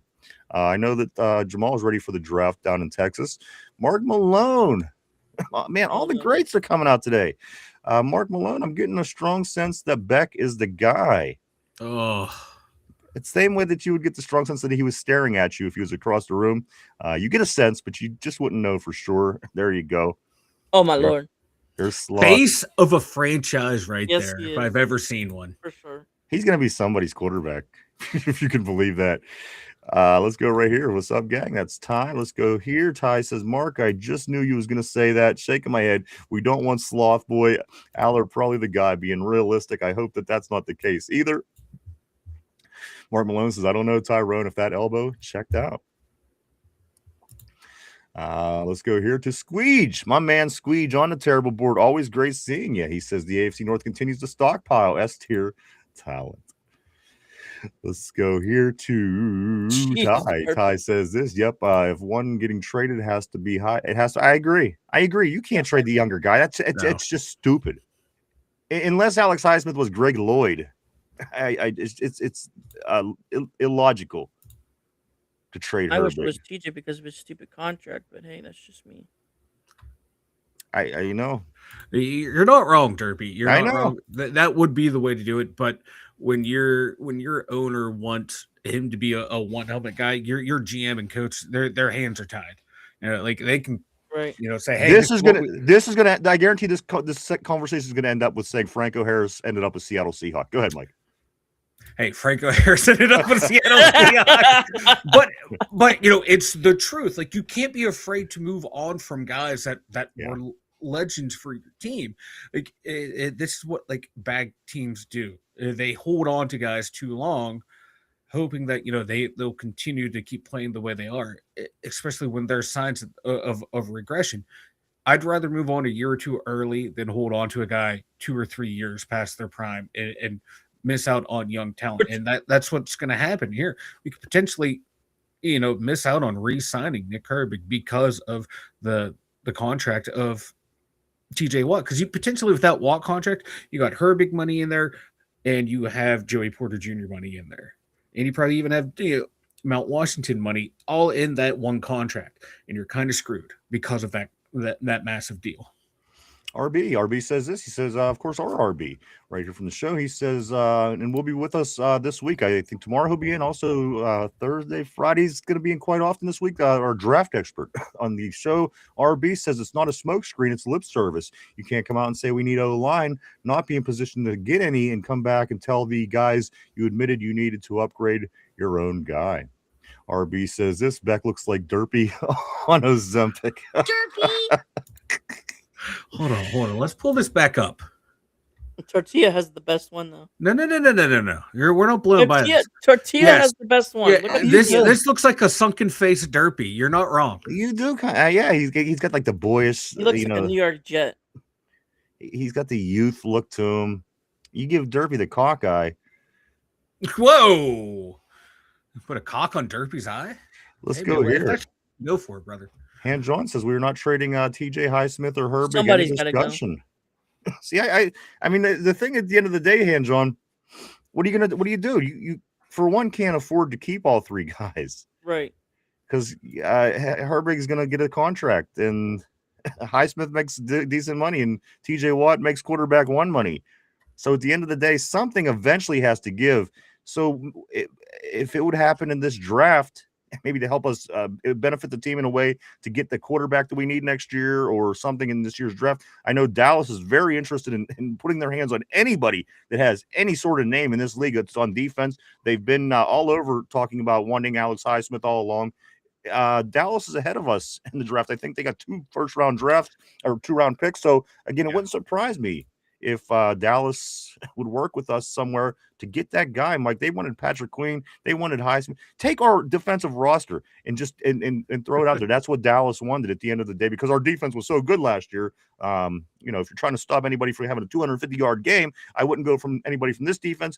Besides the point, again, we'll certainly be keeping our eye on that, Han John. I don't know if I agree or if I disagree, but I just know at some point something has got to give. You're not going to continue to keep these 3 guys for multiple reasons. Hardwick deserves to play. He earned a starter's role. He had more sacks than than TJ Watt did. So again, and he's going to want his money now. Yeah. So it's not logical to think that these 3 guys are staying. If it could be most beneficial to make a move in this draft to help and maybe again get that franchise quarterback ultimately that you want to get. That might be the move. So again, I'm not saying that you're wrong. I'm not, but I'm just saying it's a possibility now. It is a possibility, and it was made known that it's a possibility. So that also is new news. I think Derpy just had a stroke. What's going on with you, Derpy? I think Tater Tart is in the building. Tater Tart is in the. You know what? I've never seen Derpy and Tater Tart in the same place at the same time. Me either. This is history in the making. This is history in the making. Let's go. Where are we going? We're going to go right here. Tortilla says Beck was definitely on that island.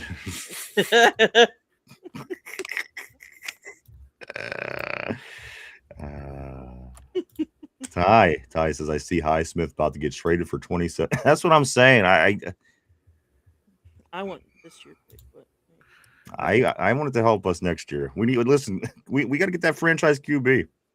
Yeah. And if we could use that to somehow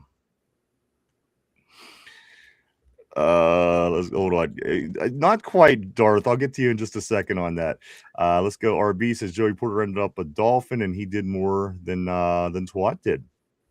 Squeech says this question: do you know what you're allowed to do when you download the NFL One Pass app for the draft? Will that let me into the main area or no? Derpy, this could be a question for you. Derpy, hold on, stop. Your expertise is required. So I want to make it known and show everybody that you are a very on top of it kind of guy. Squeege asks you this, Derpy. Do you know if you're allowed? Do you know what you're allowed to do when you download the NFL One Pass app for the draft? Will that let me into the main area or no? Just trying to prepare. Derpy, you were the one prepared to answer this question. So that does allow you into a certain area of the draft. It does not allow you to the where the main stage is at. Because there is a separate purchase for that. You have to do packages, but yes, it does. All right, so there you go. Derpy the expert. Derpy, I don't have a reason to boo you. I have to applaud. I applaud your knowledge, Derpy. Nobody here had the correct answer for that besides for you, Squeege. There you go. Derpy knows. Han John says no one is giving us a second for Highsmith. And you know what? Probably not a second, but at the end of the day, I think the Dallas can certainly they want somebody. Ever since Michael Parsons left that defense, Mike and Derpy, it's like they look desperate. They look desperate, and for whatever reason, it seems that they feel the need to have names on that defense. And you know what? Let them play that game. Let him Here's play that game. Let him right. see how great Patrick Queen is missing all those tackles. Here's Go the ahead. thing about that. I want to get a pick from Dallas, but like I don't want to send anybody over guys because they're so hateful to anybody if they don't perform. I don't give Yeah. a fuck. I don't give a fuck.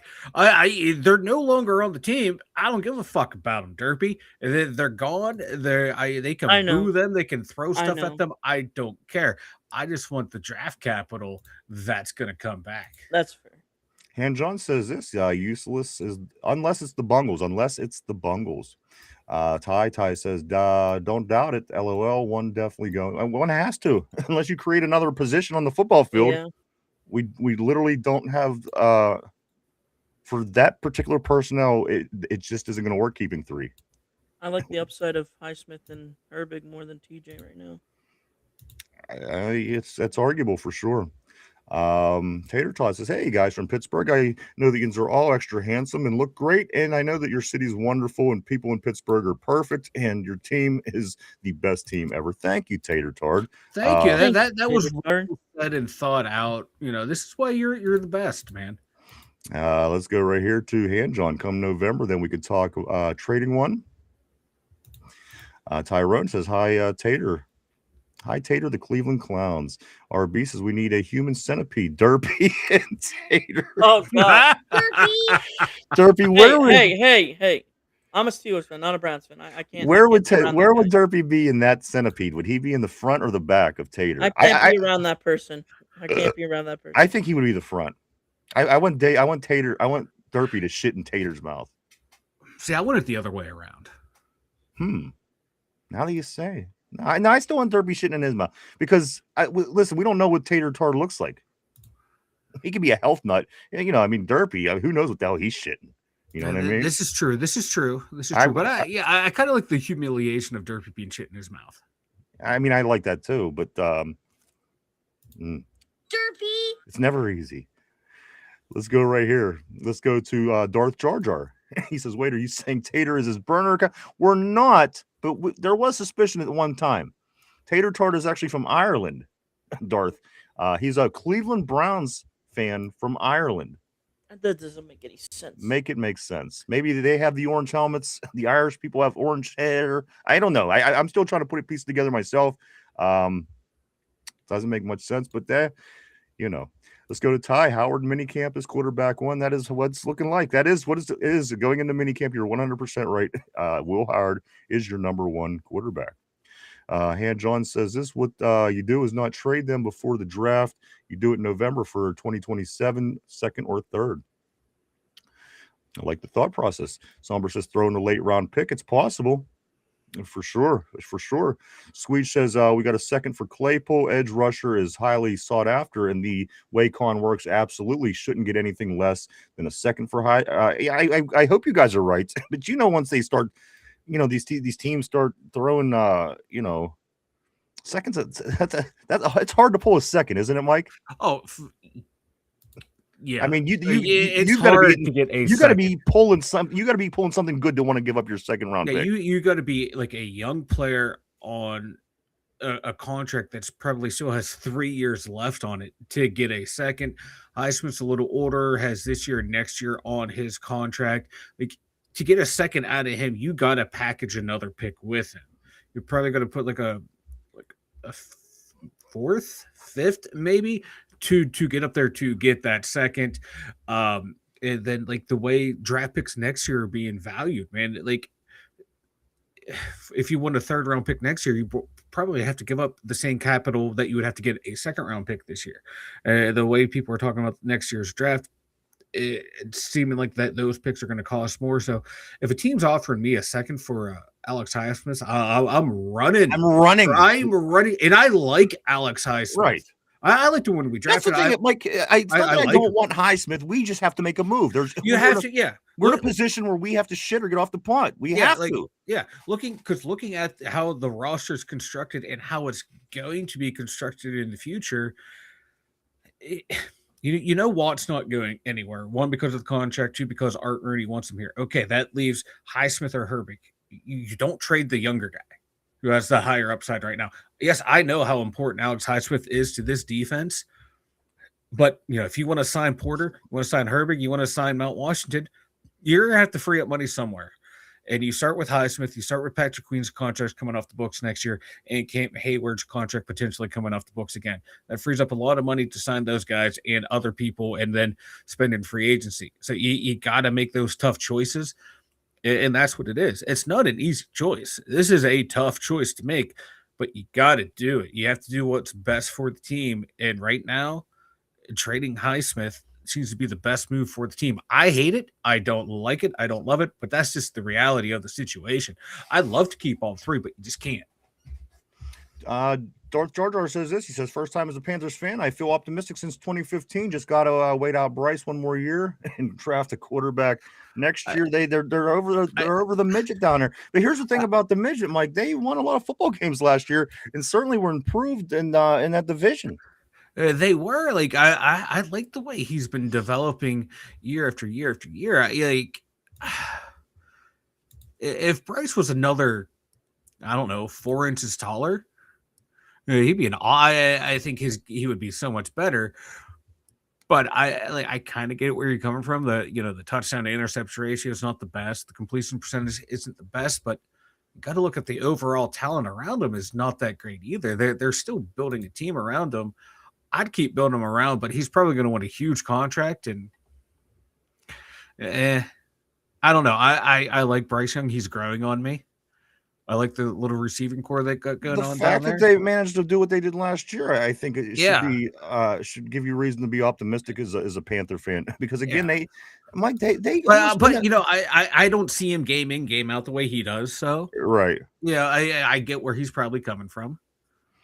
And then right off the top, right, the last message just come up. Dar says this, or Darth Jar Jar says this. I'm sorry. Yeah, but I don't want to overpay for Bryce. A rookie quarterback contract is way better to build your team. And you're not wrong. Yep. So, I trust that you know what you're doing there. Let's do scoot up a little bit right here.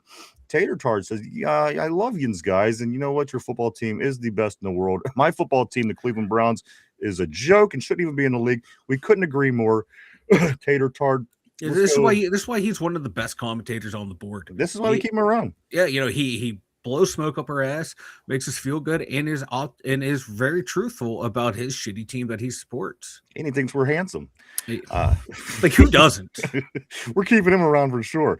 Let's go to right here. Mark Malone. Mark Malone says this. He says we're keeping all 4 this year. Keeping all 4. What are we keeping all 4 of? I'm sorry. Edge rush. All 4 edges. All 4. We're going to keep them all 4. Keep all 4, Mark. Like you can, but are you going to be able to extend anyone that needs extended? Exactly. You're going to have to start making that wheels are already turning. Mm-hmm. You know what I mean? Let's go to Ty. Ty says, Tater, fix that fish smell at your stadium. And them fucking bugs, Derpy. What are them bugs up there? I can't forget what they're called. The mayflies. The midges. The midges. Oh, the midges. Come on. Whose stadium is known for having bugs besides Cleveland? Let's see. There you go. Bang. Derpy. Mark Malone. Throw peaches into that centipede. Oh. So I want to see. Hold on. Derpy would be in front of Tater Tard, shitting in Tater Tard's mouth.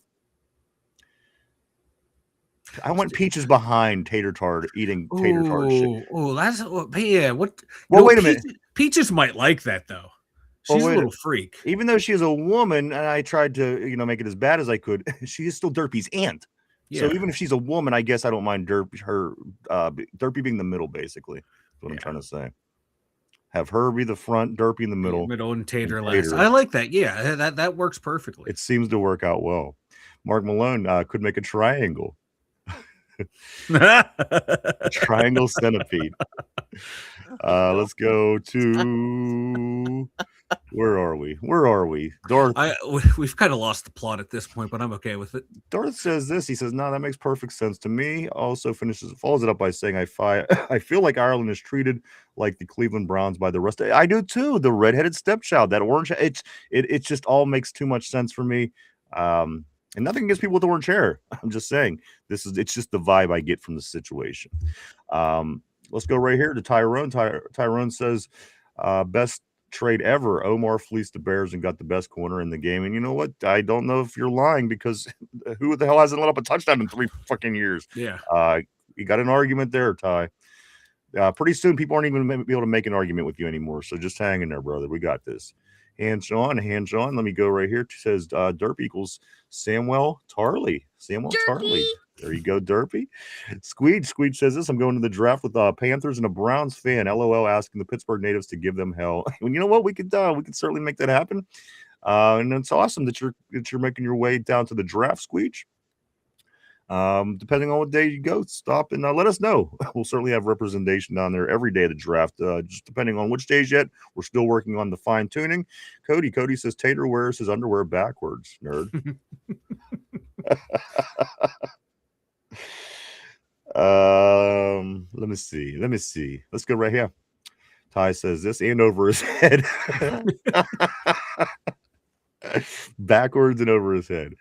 We are the Edge Masters. Tortilla, Ty. Let me say, what's up, Jamie Carlo? Great to see you back on the board. He says that Tyrone with the cheers. Great seeing Jamie. Squeech says this. I'm a redhead stepchild. Abuse is the only way I feel. And I had friends. Again, nothing against redheaded people, I swear. Tortilla says Sam is badass in the Game of Thrones. Ty, of course, rekindling here on the board. Let's do scoot up right here. Squeech says, where will you guys at in the NFL draft? You know what? That's a great question because I was talking, Bill from Duquesne Pilsner got in touch with me last night, and I got to ask him exactly where because we were in Gold Lot 2. That's where they tailgate. But if you see the way that it's set up, Mike, the way they have the stage set up, we would literally be his Gold Draft 2 spot that we tailgate at. It's like right in the middle of where everything is. So I don't know if he's going to be there or not. So we'll have to give you more detail as the week goes on, Squeege. To exactly where at this point, we don't know. We're still kind of scrambling at the last moment, trying to put everything together, but certainly try to get that information as the week goes. And Darth Jar Jar says, what do the Steelers, what pick do the Steelers have? The Steelers have 21. Yep. But let's get into a couple of things here, Mike, because some of these questions are going to all kind of play into one another. First, let me talk about this real quick. Alex Highsmith and Herbig. We just talked about that. Steelers expected to trade. Listen to trade offers for Alex Smith and Herbig, Mike, and Derpy during NFL draft weekend. So again, is it going to happen? Who knows? Is it a possibility? Yes, it is a possibility. And again, something at some point has to happen with edge rushers, outside linebackers, if you will. So that is something that we'll certainly be paying attention to. Here's the other big scoop, guys. You've seen it been coming up on the board here throughout the show. We didn't really delve into it yet. Broderick Jones, Mike, being examined this week after suffering that injury last year with the neck. He had a setback, apparently. And they're saying, Mike, that now they're not sure if he's going to be available for the training camp, if he's going to be available for the regular season even. So this makes things very interesting. How is that, you say? Well, now you have to really reassess how you're handling your first 3 picks in the draft. Again, that was a question. We knew that the left tackle was going to be an issue, but now that it's more of an issue than we thought, Derpy. We thought that things was coming along fine with Broderick. How does this injury, this news this morning, Mike, about Broderick Jones having a setback, how does that affect the way the Steelers handle drafts? Rounds 1, 2, and 3. I mean, again, we have 5 picks in those top 100, but at the end of the day, how does this news about Broderick Jones, does it change anything that you're looking? Because again, Mike, you got 5 picks where you could get some pretty good players. I think that's going to make a on this team. So again, how does that affect, Mike, this news about Broderick Jones, or does it even affect anything at all? It may affect their draft plans in a way where, okay, we're going to take a look more at the tackles who have tackle guard flexibility. People like Spencer Fano, he played tackle in college, but his arm length, his height, and all that, it's the way he plays and his pass protection. You want to see him maybe more as inside as guard. Same thing later on in the draft with in first round, maybe if you want to go that route as well. Max Ianker, he played tackle in college, projects more as a guard too, but can also play tackle. So if you want to trade up, you could probably trade up, get Fano, play him, inside or outside. Can trade back, get more picks, get someone like Ianker, or you can stay where you are, figure out who's there. Okay, do we want to go if we're at 21 and Vega's there, take him, then figure out, okay, maybe take a guard, or excuse me, a tackle in the third round. Like, so one of those guys and put them at right tackle, move Fatano out the left, or do you want to go two tackles? Fatano was also projected by a lot of teams to play guard, move him into guard. So there's ways they can go. There's a lot of different movement, and it all depends, like, how much do they like Dylan Cook at left tackle? That's the thing right there. If you like Dylan Cook at left tackle, okay, then you just start looking at, okay, we just want someone who can play guard, or we take one of those tackles and kick him into guard because we think Dylan Cook's a better tackle prospect than those guys. So they can move up, they can move down, so they are, draft multiple guys and move Fatano around. I'm okay with moving Fatano around. I think he has the athletic ability. I think he has the intelligence for it, to where he's not going to be confused about the way his body has to move, flip flopping around. I'd love to take Vega, move him, take Vega, put him at guard, move Fatano over, and draft another tackle in like the second or third rounds, and have them be your right tackle. It would be so shitty. Listen, I mean, that sounds like the ideal, on paper. It sounds good. Yeah. What if we switched it around? Fatano goes to the left side and just totally shits the bed, forgets how to play left tackle, and ends up being worse off than Broderick Jones was over there. Again, that's just the thing about life. You just never know. But you just never know. But yeah, they have. There's a lot of guys that they can still choose from, or if they want to, keep Dylan Cook there, draft a guard in the first round, then you take a developmental tackle later in the draft. Absolutely. Let's do go back and stick on the board here for a second, Mike. Squeege, he says, I'll do my best to shout out the two dumb. Hey, man, we appreciate that. And again, we'll keep you posted, man. It'd be awesome. We'll have a beer if we all run into one another. Make your way to the Duquesne Pilsner setup, Mike, and everybody, because again, beer, there's going to be Duquesne Pilsner for all. So do swing by. Hope to see you there. Squeege says 21st, I do believe, follows it up by saying this. Do you guys want to keep all the third round pick? I mean, not necessarily. I mean, it would be nice to get 5 picks in the top 100, first 99, I'm sorry. But at the end of the day, that is a little bit of a luxury as well. And if you do need to use a third, you have multiple. I mean, what is it? Three third round picks. So again, you could, use that to your whatever suits you, and then maybe you could get through the first 2 rounds, say, you know what, we can use this as a trade because we got this. Now we don't necessarily need to do that, so it's, again, draft is such a as it comes thing, and it's like with these people that's been doing mock drafts for 2.5 months. I never got the joy of that. I know that people love it, and again, I have nothing against people that do. I think it's fascinating that people could get into the point where they can actually sit there and to me, it's in my head, I'm like, okay, well, I made this pick and I want this guy, but if this guy don't work, then that kind of F's up my draft. And it just throws me off. I don't know. I don't know what my issues are, but at the end of the day, I'm fascinated by people that do that with these mock drafts. I think it's cool. I think it's cool. Yeah, I do it a lot too, to like learn the players in the draft, learn other teams' needs, and just kill some time. But I use it for a tool to figure out who the hell these guys are. Tyrone says, Ryan, let me tell you why Highsmith is the odd man out. He's 29 last year and always has groin. With that groin, I mean, and it's this weird injury that you won't hear about until it happens. And then you're like, oh, there's that nagging groin again. He's had this groin injury for 4 years now. You know what I'm saying? So again, at the end of the day, he kind of does fall in the category. But on the other hand, TJ's contract certainly is a whole different story, but doesn't seem like he's going to move. So let's save our breaths. He says this injury now, Herbig 24, almost had the same amount of sacks and played much lower snaps. It will be cheaper. Absolutely. And I agree with you, Ty. I think that Highsmith would be the one to move at this point, again, only because I know that they're not going to move TJ. If I thought it was a possibility, I'd have a different opinion. But knowing what I know, I think that Highsmith is the move that makes sense. Alex Smith, Cody's saying. Also, Squeege, agree. Highsmith has been very productive, but also injury prone and aging. I'd like to move on, get some draft capital, and go with Herbig. I think that's ultimately the move, Mike. I do too. Like I said, I don't want to see any of these guys go because we need them. But the reality of the situation is, if you want to keep other players around, you're going to have to move Highsmith to free up some space.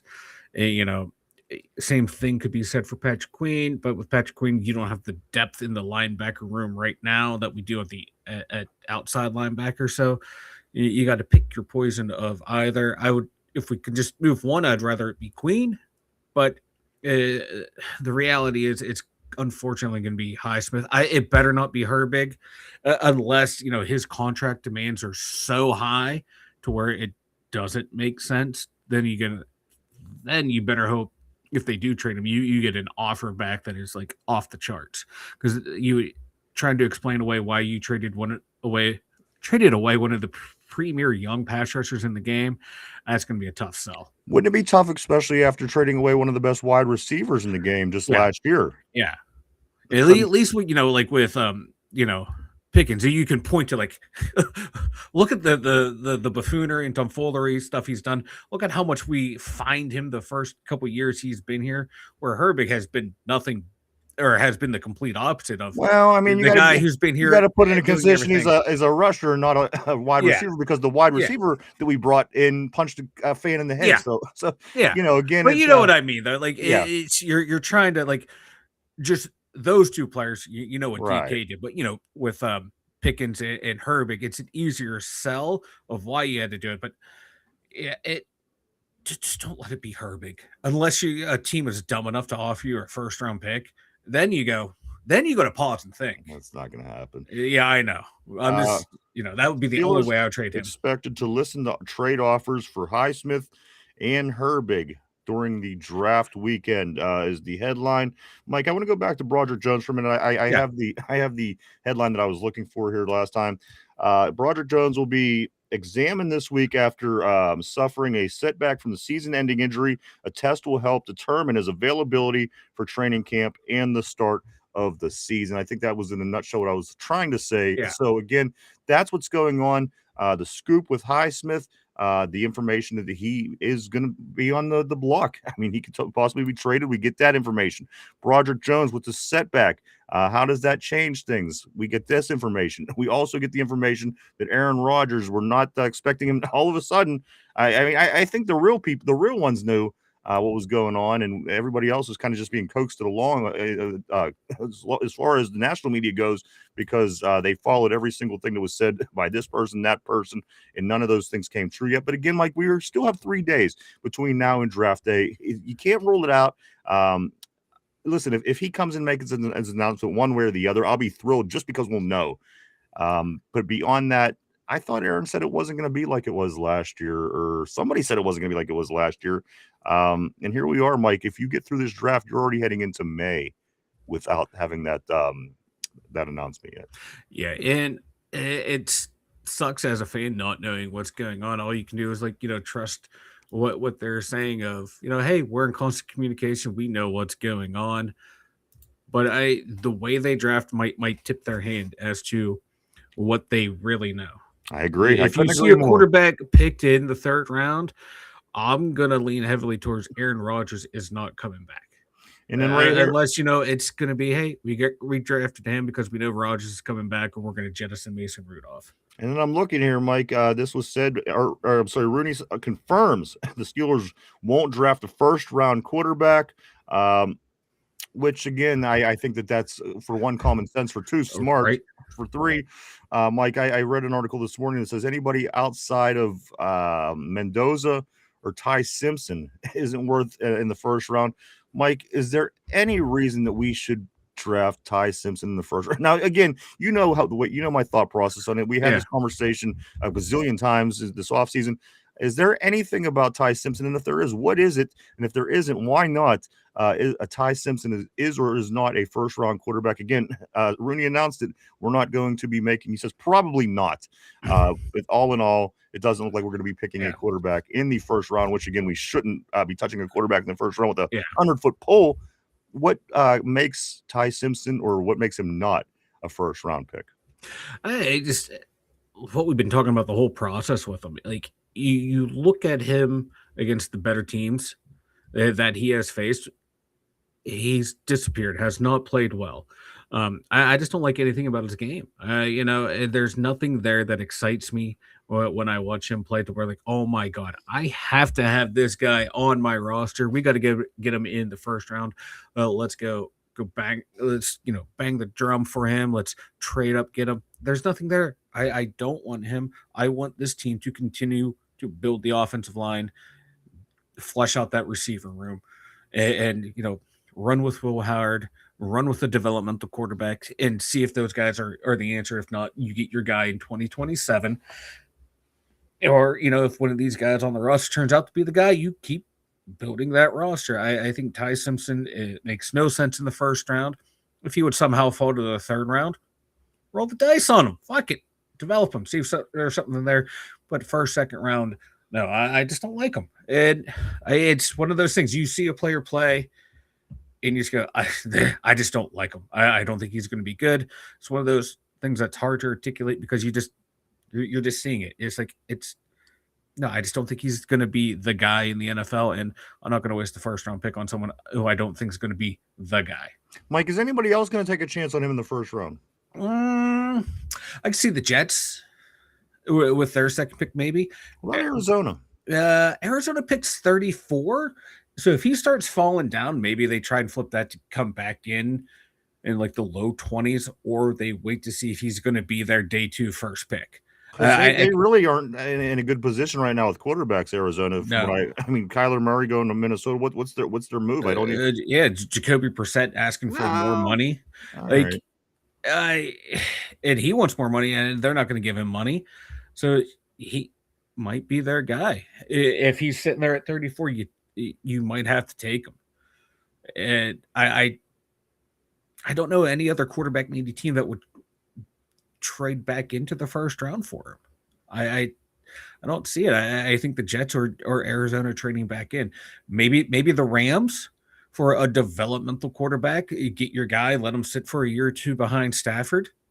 Kind of like how Green Bay used to get guys in the first round and let them sit for a few years.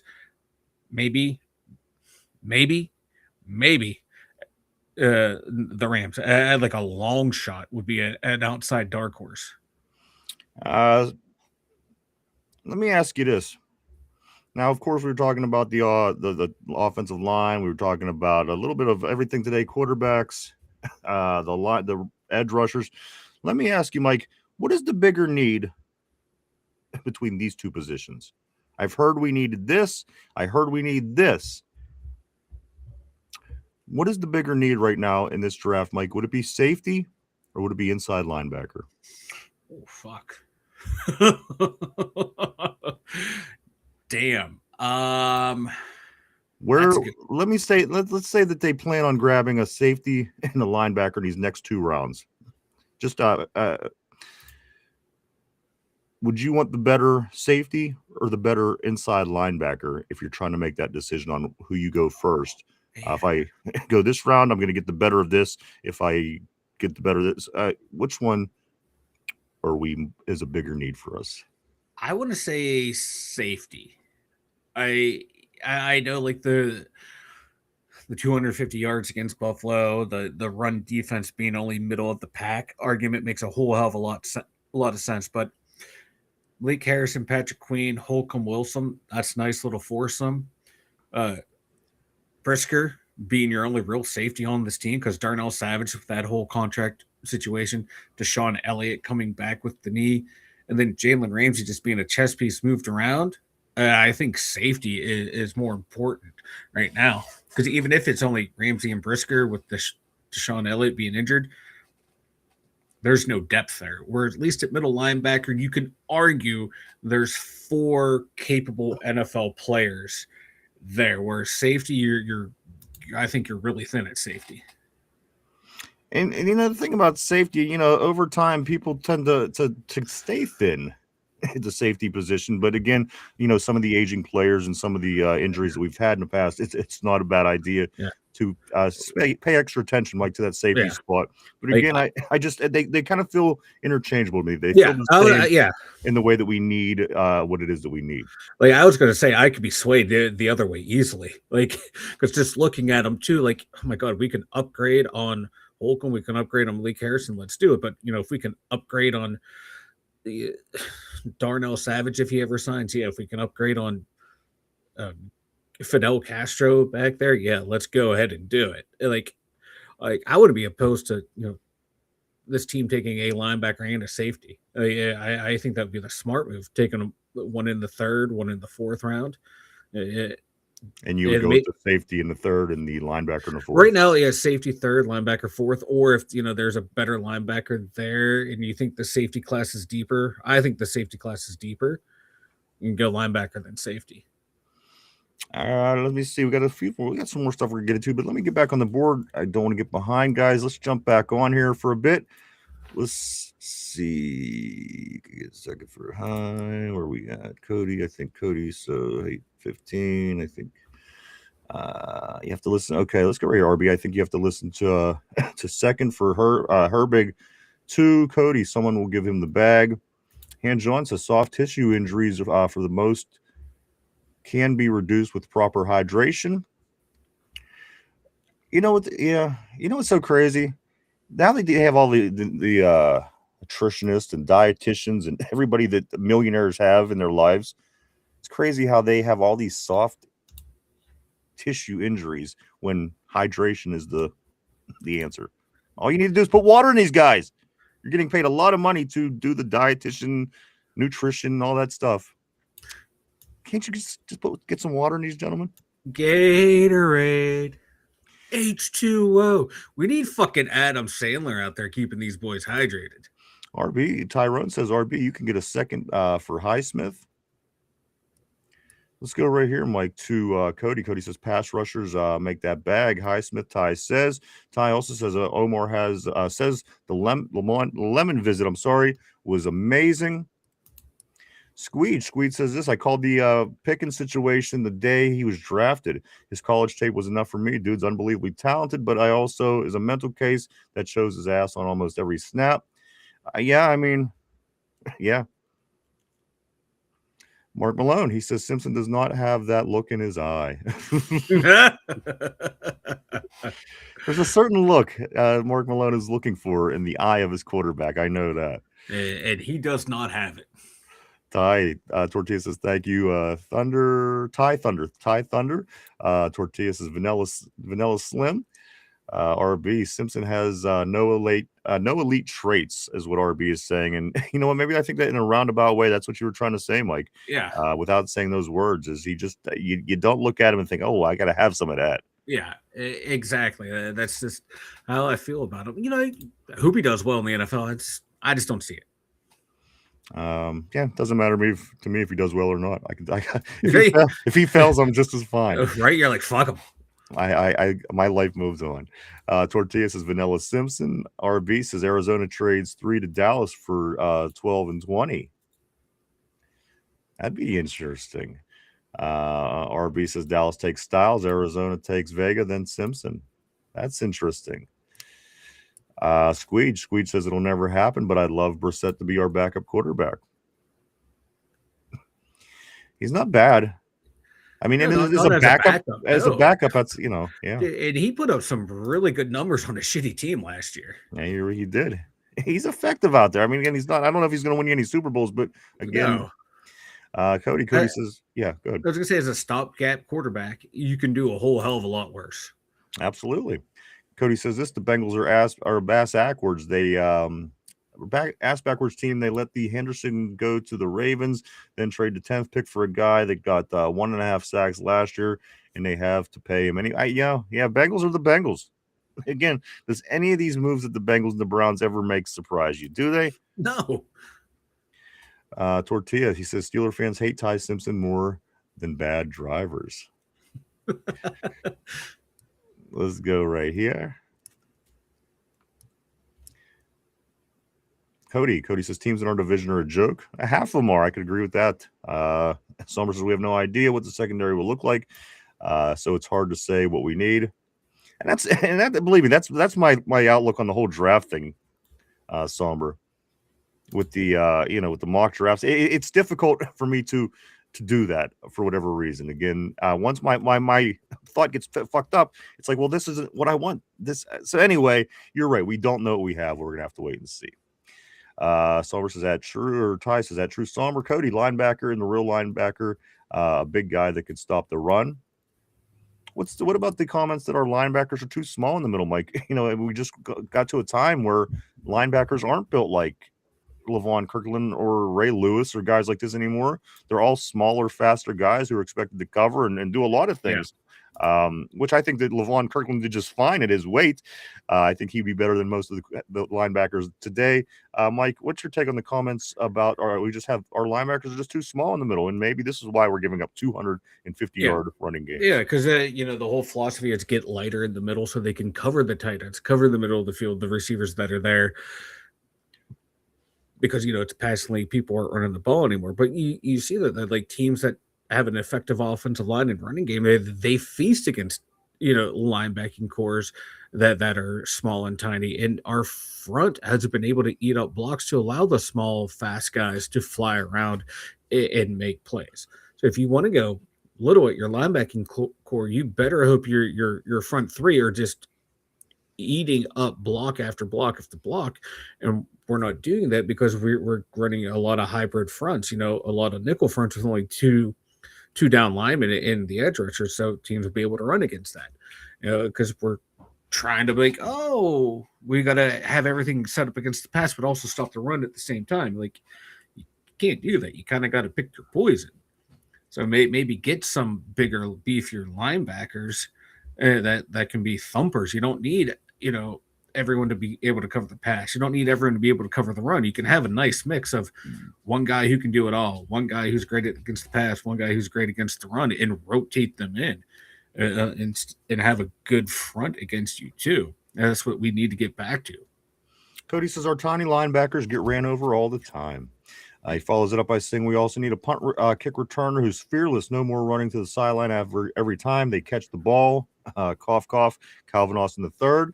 Ty says facts. Cody needs the green dot. Also, Ty says Cody actually talking sense today. You okay? I'm starting to wonder if this is even Cody. And did he get hit in the head? Blink twice, Cody. Are you okay? Couple more things, Mike. Do you want to go offense or do you want to go defense with the next topic? Let's stick with the defensive side of the ball. Defensive side of the ball, Mike. This is a strong group of cornerbacks. The group excites. Defensive coordinator Patrick Graham talking about this group of quarterbacks, Mike. He goes on to say Brandon Eccles stood out the most so far to him. He impressed most. Mike, let's talk about those corners. I love our two starting outsides with Porter and Dean. I think that's a nice, good 1-2 punch. Then you got your hidden gem in there, Asante Samuel. He was a starter for 3 or 4 years until the neck injury happened to him. He's can make plays all over the field.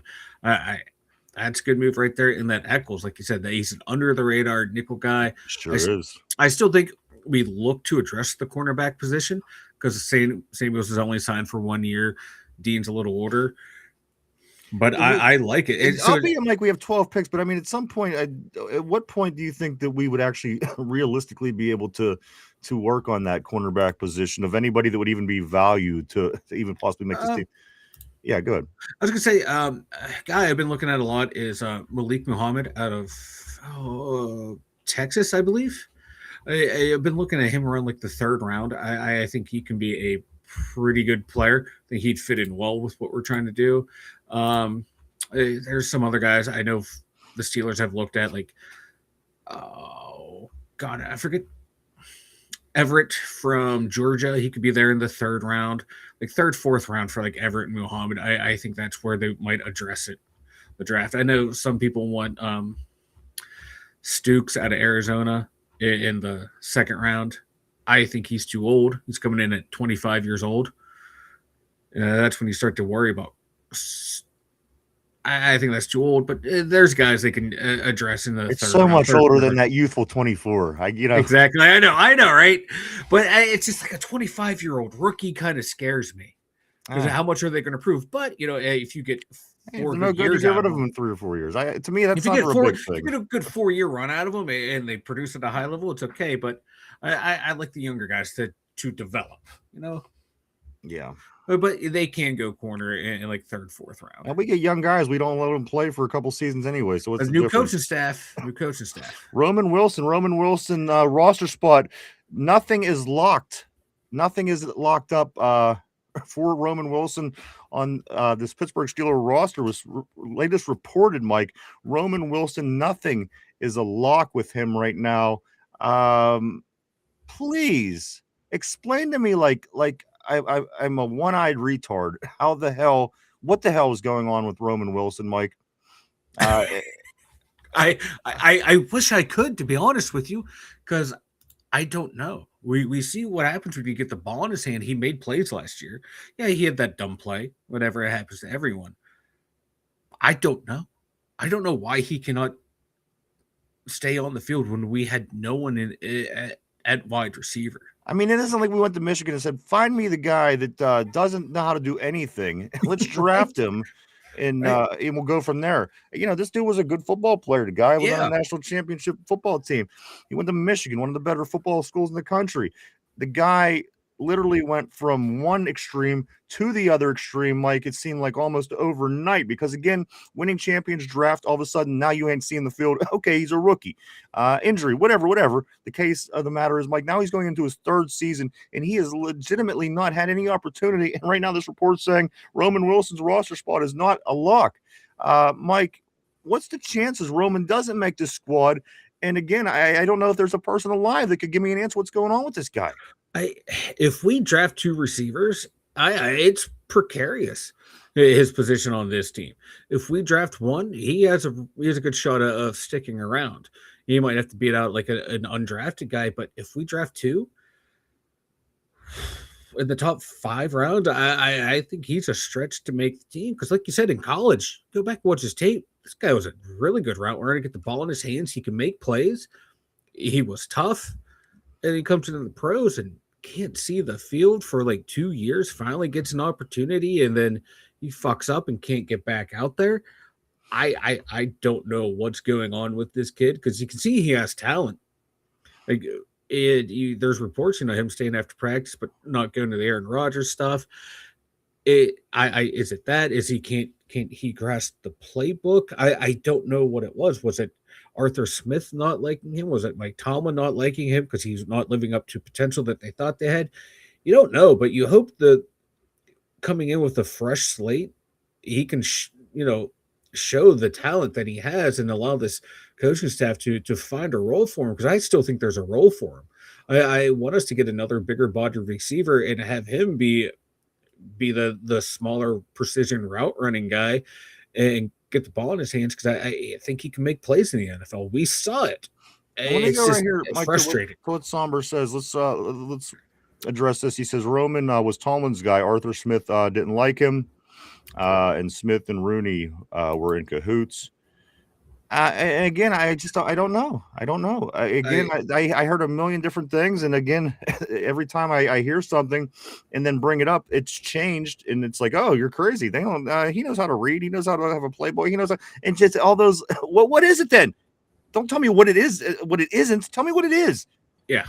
We could speculate for days what it might not be, but for crying out loud, the guy's going to be in his third freaking year, and again, it's kind of weird. It's just weird, unless whatever it is, if it's something that we don't know, I don't know. I don't know. I don't either. It's frustrating, but we'll find out come training camp how he's used. And I think the draft is going to be telling for him. I know we're not talking about, but Caleb Johnson, if we draft running back, I think he's in a tenuous spot. And if we draft 2 wide receivers, Roman Wilson better lock in, because I don't think he's going to be a lock. Yeah, the slate's wiped clean, but you're not this coaching staff's first choice. Let's go right here to Ty. Ty says, Cody actually talking sense today. You okay? We're going to go right after that. Tortilla says this. Cody knows more about balls than a bell of danger. Ooh. Also, Somber says, Cody hit the on switch on his football brain because the draft is near. I could buy that. I could buy that. Somber says, Eccles is good against good, not good against great. Point taken on that. And that's the thing. That's I mean, if fair. being the what he is, I think that's all that you could ask for, really. I mean, let's go right here to RB. He says Prize Talk Washington. I know everybody likes that name there. Also, Mike Sommer, he says this, talking about Muhammad, just as you were. He says Muhammad is like a mini rookie JPJ Hansy, but tough as nails and fast. RB says to Cario Davis from Washington as well. Tyrone says, yep, and I like I said, Somber JPJ will get him right. Squeege says, hopefully we can see some progress with the offense under the all-new staff. And again, that's the big hope. Because people will say, well, you have a lot of pieces in place. Yeah, you made some moves this year, some differences. But again, there's a lot of pieces in place. It's still the same team. So I want to get that's one of the things that I can't wait to get a look at, Mike, is the new offense, the way we run it, the way we use different people, different positions, different schemes, different things like that we have in the past. So very, very exciting. A lot of different things, Mike, that are going to be going down this year for our Steelers. Sobler, we did get that one. Of course, talking about Roman being Tomlin's guy. Let me scoot right here to Squeege again. Squeege has nothing going to get better if the defense keeps getting gassed and put back on the field before commercial's over. Absolutely. And that's just the nature of that's just a realization of having, if you have a good football team or not. If you could get off the field on defense and stay on the field and move the chains on offense, those are signs of good teams. So again, let's see if the transformation was a big enough difference this year. We'll see. Mark Malone says, yeah, I don't get it with that with the Roman. Tortilla says this Roman was with Aaron's fake wife. Maybe that's what it is. Let's go right here to Corey. Don't drink that. He says at Squeege, they stopped getting gassed if they stopped letting old guys play 85% of the snaps when they aren't even producing out there. We're giving them all the money on the team.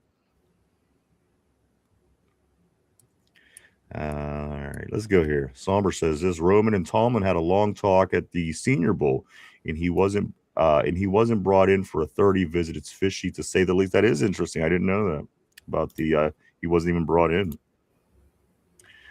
Cody says this is not Cody. This is Batman. I'm Batman. Right here, RB Sommer's right about Wilson being Tomlin's guy. Tomlin wanted to take Wilson where we took Zach Frazier. Weedle vetoed out. That is interesting. Tomlin wanted to take Wilson. Oh man, can you imagine? Oof. And we needed a center like yesterday. We needed a center for like 3 drafts in a row. Ty said, yeah, we did. Ty says it was either that or nasty Nate Herbig. And he didn't even make the team after. Yeah. Tyrone says, well, keep this Batman switch on. Because we are just 3 days away from the NFL draft, guys. Cody says, I like the special teams coordinator. I'd run through the wall for that guy. Tyrone says, I'm glad we didn't take Roman at the time. LOL. Frazier top 3 center. No, we needed to talk. And that was the right move. Getting our center of the future. It was greatly important. Oh, yeah. Like 3 drafts in a row, I watched like Creed Humphreys, Tyler Limbaugh go away. I'm like, if we let Zach Frazier or at the time I was like Frazier, JPJ, Jackson Powers Johnson, like if we didn't get one of those 2 guys in this draft, I was going to freak out. Yeah, we almost had a chance to get JPJ again this offseason. I mean, it's only been a couple of years since we got Frazier. He's already out there on the market, so we might have made the right move. We lucked out. Or he just got drafted to a shitty team out in Vegas. Which is very possible. Let's go right here. Ty says, I'm sorry, we got Ty. Cody, NFL messed up paying pass rushers so much no one wants to play inside. Hey, you're right. How has that become the superstar position in the league? It's never been that way. And even when guys like Lawrence Taylor, as great as they were, you didn't really ever overvalue that position, the outside linebacker. But now, man, it's a whole different beast with that edge rusher if you will, has turned into, Mike. Uh, yeah, it's crazy how it's become like a quote unquote premier position, but like who was the Chiefs edge rusher when they won all those Super Bowls? Who was the Eagles edge rusher when they won the Super Bowl? So it's crazy that that is like the premier position now on the defensive side. It's nuts. Kenneth, it's always great seeing Kenneth Jones on the terrible board, my man. Hope you had a great weekend. I hope you were ready for the NFL draft. Again, just 3 days away from the big draft right here in Pittsburgh, PA, guys. Everybody's excited about it. Kenneth, I'm great. Always glad to see you. Tyrone says, Weedle, I trust with draft. For sure, he does a great job. I have no reason to dislike Weedle or Omar Khan. As a matter of fact, I'm very on the Weedle and Khan boat, Mike. Again, maybe there's some things they could do better. There's some things we complain about. There's some things that they could do worse. But at the end of the day, living through the first 45 years of my life being a Steeler fan, just not really being able to pull that trigger, Mike, pull in big players, pull in big names. You constantly see people moving around the league, going to this team. This big name receiver goes here. When did you ever in your life think that you would see a day when the Pittsburgh Steelers would bring in an offseason DK Metcalf and Jalen Ramsey, and the whole way down the list, all the way through this year as well, Mike, the names that we continue to bring in, Michael Pittman. So again, I like what the GM and what Andy Weidel are doing behind the scenes. I have no complaints at this point. Still, Mike, early in the tenure of the Omar Khan being GM, but to this point, I'm still content. I like the fact that they're aggressive. I like the fact that they're fleecing people. I like the fact they're pulling shit over people's eyes. These are things that I think that need to be done to be to be successful. Mike, you got to be a shrewd businessman, and that's what these people are. They're good businessmen, and so far I'm content. Yeah, I am too. I've liked the moves we've made more often than not. Not every move is going to work. Show me a GM in any sport where everything they touch has turned to gold. It's not going to happen. And we've had more winners than losers on our moves, and I'm okay with that. Because like I said, they're in a predicament where the owner wants to win, but also wants to reshape the roster, and that's really, really hard to do. Remain competitive and build on the fly. Not many people can do it, and it's a hard road to take. And it's easy if you have a smart front office to tear it down and rebuild it back successfully, which is what they probably should have done. Allow these guys to start fresh when you hired them. But this is the parameters that they have, and I think they're operating well within it. I'm looking at RB's latest comment right now. He's saying that Odell Beckham Jr. right now is at the New York Giants for a physical as we speak. So there you go. The Giants maybe looking to rehash some old times with OBJ. That's nuts. Talking about receivers, Mike, I'm going to get into this. Michael Pittman Jr. Let's see. Michael Pittman Jr. says this. I went in there nervous to meet the people whenever he came here to talk about becoming a Steeler, Mike. He says, I went in there nervous on the first day, and he came out. He says, I had the best day ever. He says, I feel right at home. I'm, for a couple reasons, really excited about Michael Pittman Jr. being on the team. For one, we haven't had a wide receiver 2 on this team in 3 seasons.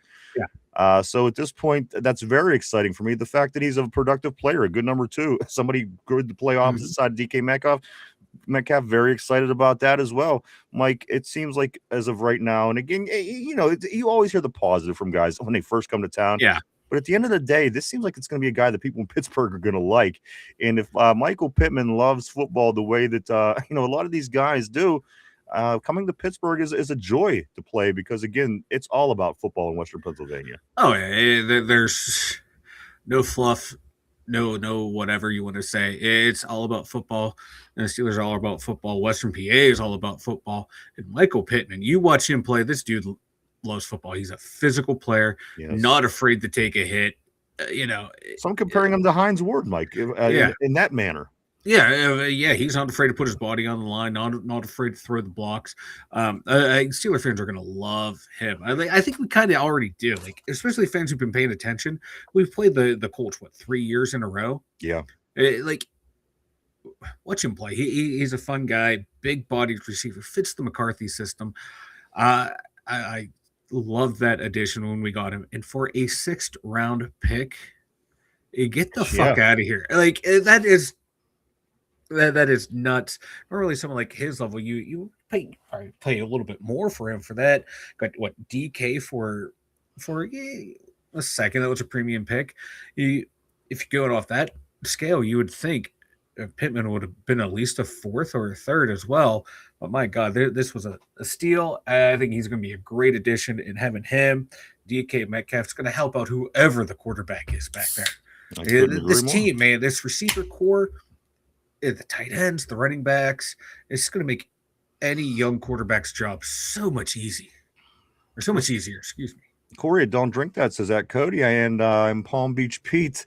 I'm not Jeffrey Epstein. We just look alike every conceivable way, and I didn't exist before, but I'm not that Epstein guy. Go check out Corey at Don't Drink That. Cody says this. She said Omar is the draft guy. Kenneth Jones says Broderick's career. It might be. It might be. Just last week we were hopeful that maybe Broderick could come back and we could get a look at him and take a look at Dylan Cook and go from there. But again, this may change the dynamic of the first couple rounds. You're thinking left side of the offensive line. You're thinking wide receiver. I think they're going offensive line with the first pick anyway. But again, you need a guard. And obviously now with the Broderick Jones news, you very well might need that tackle as well. So very interested to see this, guys. But you know what? We're not going to have to wait a real long time. No more speculation here and after 72 hours or so, because we're just 3 days away from the NFL draft right here in Pittsburgh. A lot of these questions are going to be answered. Mike, we're going to have every player that's going to be on our team this time next week, moving forward into the, through this offseason as we get all of our free agency players. We have our new coaching staff aboard. We are going to have our new players from the draft, guys. So all these questions are going to be answered, and then we're watching OTAs, we're watching camps, we're just waiting for those preseason games to see the black and the gold back out on a football field. It's going to be here, Mike. It'll be here soon before you know it, because again, we are literally halfway between the playoff loss in the beginning of the go time. So we made it this far. I think we might make it. I think so too. I think we have this in the back. We got this, boys. We can make it. It's right around the corner. Stay tough. It's this. Yeah, we got this. I can't wait for fucking Thursday to get here. Cody says Omar Khan just does the contracts and he blows it all the time. Han John says draft Concepcion in the first. We kill 2 birds, 1 stone. Punt returner, kick returner, and then Rutledge. Tortilla says he didn't blow it this year. He says, let's go here to Cody. Nobody blew it with TJ and again with DK. Summer says I'm on the Weedle too. I'm on the Weedle too. Happy 420. Happy 420 to you, my friend. Hope you enjoy it and stay safe. Tortilla, he says I'm smoking that Rashard Mendenhall pack right now. You as well, Tortilla. I hope that you have a great day out in Cali, man. Where you can't. I'm sure it's like that every day in California. It's been that way for a long, long time. I can't imagine it will be any different now. Cody says this. How many games George Pickens has been how many games George Pickens been suspended? 0. Is that true? Interesting, because our guy was suspended for 2 that we kept because we didn't want the guy that we thought was going to get suspended. Yeah. Do what you want with that. RB, he did say that we got that Odell Beckham at the Giants for a physical as we speak. Thank you always for the up-to-date information, RB. Tortilla says Roman has been suspended 0 games too. Tortilla says this. He says, I work at IPM, pest management, tech at a cannabis cultivation center. That's awesome. That's awesome. Let me tell you why. Listen, I'm going to tell you why I hate 420. That's right. I said it. Boo me. Boo this man. Boo this man. Boo this man. Hold on, I gotta find it. There it is. And I'm gonna tell you why I hate 420. For the same reason I hate St. Patrick's Day. I hate the day that has to rally the troops to drink beer. Or rally the troops to smoke weed. What are you doing with the other 364 days of your life? Damn it. I don't know. I just get your shit together, people. I don't like the mainstream days like that where it's like, oh, it's St. Patrick's, we all have to drink. You're an adult. You can drink anytime you want. What are you talking about? That's why I hate 420. I mean, I like the idea. I mean, it's a cool concept, but at the end of the day, ain't you smoking anyway? Exactly. Priorities, people. Get your shit together. Yeah, and it started with me with the Irish and the St. Patrick's Day. It's like, why you get downtown, everyone's dressed in green, they got big stupid things sticking off their heads, and what are you doing with yourself? Just drink every day. What's the problem? I don't need a reason. I don't need a reason. Cody says this: give DK 150 million to get suspended for 2 games and almost screw up our season, and have him come back and drop wide open passes. Cody, you're not wrong. How many playoff games did George Pickens help us win? The same amount as DK helped us win. Tortilla, that's Cody's fault. That's Kabuli's fault, not Con. Cody says, nerd. Ty says, we'll see this year, Cody, with McCarthy. Let's scoot up here just a hair. Right here. Tortilla, nerds found out the world is round. That's what they say. Squeech says, what are some must visit? Oh, bro. Dude, they got a lot going on right now. They opened, listen, they have this really cool football town in the Cayman Science Center. It's a really cool thing, just talking about Western PA and the history of the football. Here we got, and I was telling Mike yesterday, we have the high school that has the most Hall of Famers in the NFL with Aliquippa. Our college football team has the second most Hall of Famers in the country. That's Pitt, only behind Notre Dame. And our pro team has the most Super Bowl championships. There's so much history. And again, once you start seeing all these people, you're like, oh my God, they're from here. He's from here. Wow, he's from here. Go check out the football story at the Cayman Science Center. It's highly touted. A lot of people keep talking about this. They're going to run it the whole way through the draft. Make your way over there. That's pretty close by. Again, with a bazillion people, who knows what is going to be convenient and what isn't going to be. But they are having all kind of things. There's all kind of interactive stuff at the point. They want people to get over there to the point and hang out. There's so much stuff going on downtown, on the North Shore, at the point. And like I said, it's almost going to be like, I don't know if it's going to be fun, Mike, because again, there's just so many people in such a small. Listen, I'm all for a lot of people. You go to a big city, you have a lot of people. At the end of the day, it's a lot of people for our size city. Yeah. That's a lot of people for the size of Pittsburgh. And again, it's going to be difficult to move around. On top of, Mike, they're closing the second or third wave of roads today in Pittsburgh. Yeah. They have 4,000 of the stadium parking lots got eliminated from the stage, in the setup alone. So take 4,000 parking lots out of it right off the top. And then they're doing 3 waves of closing roads down in Pittsburgh. I don't even know how this is going to be. Mike, these people are coming in from out of town. Yeah, it's going to be a rough one, especially if you're not familiar with the area. Oh boy! Oh boy! Oh boy!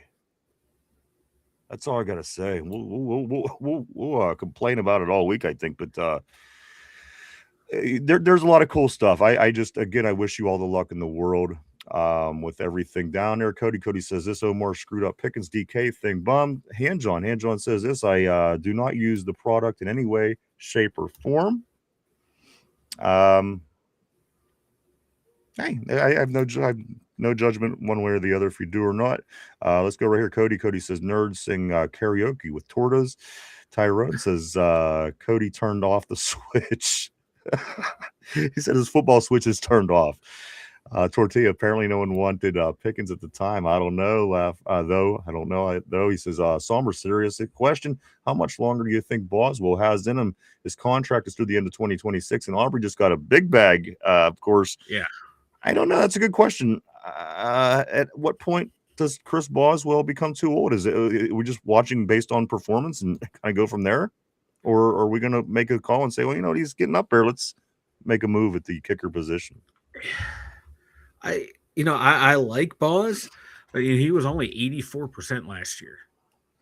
Granted, he did miss 2 from 39 and 40, 1 from 40 to 49, and 3 from 50 plus. But my God, 84%. You want to see that a whole hell of a lot higher. Yeah, he was kicking further out. He is getting older. He is getting along in the tooth. He's 35. It might be time to, just let his contract expire. Let him kick this year and find someone else. Because how many kickers are kicking well into their late 30s, early 40s? Cody says, but everyone wanted DK. Listen, we didn't have any wide receivers. I wanted to do whatever the hell we could get at the time. Yeah. And then it all caught us by surprise. Everybody was excited about the DKGP connection. I mean, everybody was, and everybody was just as surprised when they heard it was the trade was happening. I do want to say hello to Georgianne. She says, Ryan, Vanilla Thunder, how you doing? Great seeing you, Georgianne. I hope that you had a great weekend, and I hope that you're ready, because here in just 3 days, the Pittsburgh PA will be hosting the NFL draft. It's going to be staged for the world, a stage for the world to be watching, Mike, here in just 3 days. So close, baby. It's going to do wonderful. Our city's beautiful, and I think people are going to enjoy it. Let's go right here. Tyrone says Ball 3 years. Tortilla says I think Balls will retire after he becomes the Steelers' all-time leading scorer, in my opinion. Possibly. Somber says because GP fights players, not fans, only different. Yeah. Hey. Jamal, I think Jamal is booing me. Jamal's booing me from before. Him and Aaron, they were booing me, which I asked for. So you know what? I have no hard feelings there. Let's scoot up here to Somber. You in here for some marijuana? Of course. You ever suck dick for marijuana? That was the line that I was trying to smooth over, but Mike, you just of all the things we have said on this show, I'm getting pushed back for that one. Yes. Because what? Danny Tanner was a weirdo. I don't know. Say what you want about Danny Tanner, but you know what? I always get called out for inappropriate comments, no matter where I am, but mine are always tame compared to everyone else's, but mine get called out. Tortilla says Ryan will say drink every day, then give Mike shit later. Tortilla, this is why you are number one on the friends list. Always, you're up there in permanent marker, my friend. Come on, that's game ball. I mean, who? I think you always have. Who knows me better? Who knows me better? I'm just gonna say, me drinking every day has caused me to lose 10 pounds. The past month. That's throwing it out there. That's what he keeps telling me. Somber says marijuana is not a drug. There it is, Mike. I used to suck dick for coke. This is the line, of course. There we go.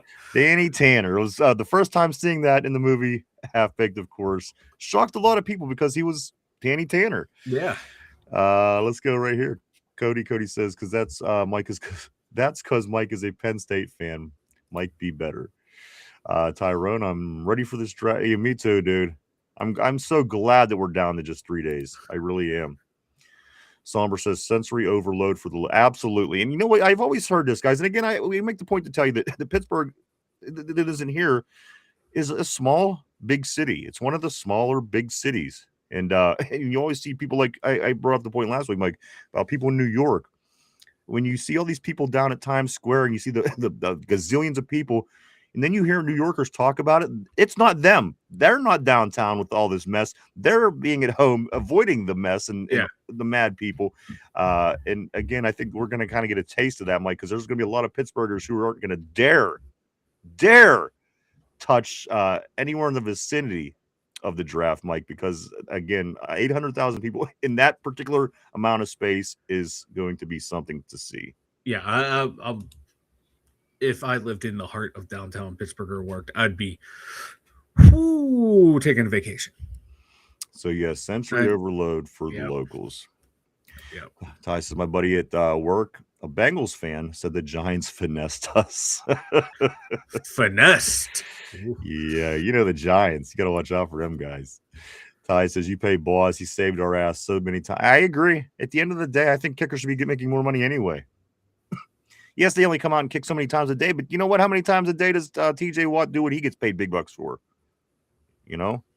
It like everyone says, "Oh, kicker's such an easy job, And oh fuck, man, we need to make a 60-yard field goal. Oh shit, I don't know if our guy gets it. Then he drills it, and he's the greatest player of all time. And all the work that every single one of those 52 other players did all game has gone to vain because you, the kicker, couldn't do the one simple job. Yeah, it's a high pressure like position. You got to think about it. It's not a physically demanding job, but the pressure mentally you're under. Because like you said, I fuck up one time, I screw over the entire team. A quarterback can fuck up 3 or 4 times a game, and the defense can bail them out, and they throw a touchdown at the end of the game. Oh my God, they're the hero. You miss one field goal, and you're packing your bags. Ty says least 2-year deal. They will pay him. Sommer says I feel like Boswell would just say, guys, I'm done. I don't think you'd have to give him the boot. It's possible. Whenever that time comes, of course, Sommer says, concludes. Let's go right here. Ty agrees with that. Cody says Omar Khan will probably give Boswell a 3-year, $180 million contract. Cody. That is voidable after the first 6 months. There's that switch again, Cody, and the switch. And Squeed says, is there an area you could suggest? Give me 1 sec to park at. I'm okay with walking decent distance. Don't want to be buried in the city traffic. Listen, I'm gonna break it down to you in a way. Park somewhere else and take the bus in. That's what we're doing. That's what the people of the show are doing. Because once you get downtown, let me explain. They shut down 4,000 parking spots around the stadium for the setup of this stage. 4,000. So already you've taken 4,000 parking spots away from what usually does well for the 60,000 crowd that's there for a Steeler game, 58,000. So then you take 4,000 parking spots away. They're not closing down one main street. They're not closing down 2. Like 3 waves of street closings for this particular week is going down. 3. You're going to end up walking no matter what you do. And if you do want to get anywhere close and you can possibly make that happen, it's going to cost a lot of money. At least, I'm seeing $300 parking. That's just one of the prices I've seen. I just know there's people going to be out to rape you, as in any city, in any situation, trying to take advantage of people. So again, my best suggestion, Squeege, and this is kind of where we're at. And this is where we're at. We're going to probably meet in Moon Township, park our cars, and ride the bus from Moon Township to downtown. Because you're not going to want to, it's going to be extremely difficult to navigate downtown with the way things are going to be. I think they want most people to take public transportation. They're giving free T rides, free Mon incline rides. But from the bus pass downtown from Moon Township, I think it's like $4, Chop was saying. And then like the last one at the end of the night's like 1 o'clock in the morning. So all you have to do is make sure you're back up to catch that bus by 1 o'clock a.m. So you could spend a day, but it's everything that anybody could give you as far as advice is uncharted water, Squeege, because we've never had this situation. This is the biggest event ever in Pittsburgh. And as I said, in between the point, the North Shore, and into downtown, they're going to take 800,000 people and put them there. And I always make the statement that says 60,000 people fills up that area. When you have a Steeler game, 60,000 people fills up the North Shore. 60,000 people really packs in the house. That's turning into 800,000. Minus 4,000 parking spots. Add 3 closed roads. I'm just saying you may be better off, just up by the airport, somewhere Moon Township.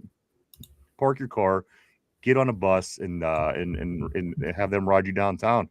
It might be the easiest. And I know that's not the most ideal situation. People like to have control, but you might lose your mind.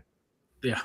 And again, this isn't off of experience. This is just off of me looking at the numbers and saying, I can't even believe that they're going to be able to pull this off at the end of the day. As I said, minus 4,000 parking spots near the stadium. So if you are going to be parking, it's going to be from downtown more than likely, and you're more than likely going to be walking, which a lot of people are. But again, it's going to be a headache. And that is one thing that Pittsburghers right now are certainly talking about, is this headache, all the inconveniences it's going to bring. But at the end of the day, it is the NFL draft. You want to do what you want to get. want to do what you want to do to get there and have fun and enjoy it, because you never know if it's coming back. But they did say, Mike, if it goes well, the NFL does plan to bring us back before next 10 years. We're talking about 8 to 10 years. So we will see. We'll see. But yeah, it's gonna best advice. Find one of the places that's doing the public transportation and go there. That's my best advice. And listen, that's not my favorite advice. I don't want to say that, because I'm an independent person, and I like to get my vehicle and I like to go where I need to go and do what I got to do. But the public transportation seems like the best route for the draft. I'm just going to leave it there. Do whatever you want with that. Let me jump on a couple more of these messages, Mike. Will Corn will probably give him. Got that. Got that. Somber example, Tyler Loop. Of course, great example. Tyler Loop over there in Baltimore. Missing the field goal. Ty says, I'm getting this question right today. Get ahead of minus 40 Club. What up, man? Always great seeing Get Ahead in the house. Get Ahead. It says, good day, two smart yinzers. The last two times I went to Pittsburgh for a Steeler game, there was only one mob operated taxi cab company allowed to operate near the stadium. Again, for this week, everything is off the tables. I don't know what the plans are. I mean, there's FBI down there. They're shutting the rivers down. They're shutting roadways down. It's going to be messy. It's going to be messy. But again, all in all, a beautiful city. I hope everybody gets to enjoy themselves. But it's probably, again, guys, that's a lot of people. Just keep that in mind and plan accordingly, guys. That's all I want to say. Because Pittsburgh is it's a beautiful town, beautiful city, but it's very compact where everything is. You got to don't forget, man. There's 3 rivers you have to navigate across. And Mike, and another thing, they're closing the river, so you can't even take the gateway. You can't do it. It's going to be a tough one navigating around, but I think once you're down there, the people they're going to make sure everyone's having a great time. And Yinzers are going to make sure everyone has. Once you get inside, you're going to be fine. It's just all the headaches there might be tough, and they got a lot of fun stuff planned. But it's just getting there is going to be a hassle. And here's another thing, and I don't want to do this because I don't want to be the party pooper, but also just beware of your surroundings. I know that the FBI is saying that big events like this are opportunities for kidnappings and shit like that. So whatever the case is, whoever you're with, that's what's important. Just beware of your surroundings, especially if you have kids with you or whatever. It's gonna be a lot of folks, people. Let me go right here. Tortilla, get on a bus and what?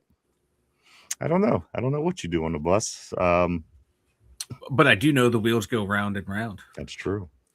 Get Ahead of says, I remember how to walk 10 miles to my motel in a snowstorm. I'll be back in 5 minutes. Sorry. In 10 minutes, 10 miles, that's no easy walk. It takes 15 minutes to walk 1 mile. Somber says uphill both ways. Squeech says, as a country boy, I can't stand cities, LOL. And again, that's what it's just going to be. It's such an unknown because we don't know. The biggest stuff we've had, big things we have here are Steeler games. Again, that's 60,000 people. And just think of the difference between 60,000 and 750,000 people.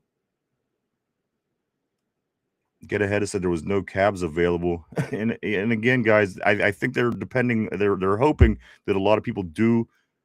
I don't think people have any other choices. I don't think people have any other choice. I think a lot of people are going to be downtown. A lot of people are going to be walking. And as I said, I bet that the further parking lots are probably going to be pretty expensive as well.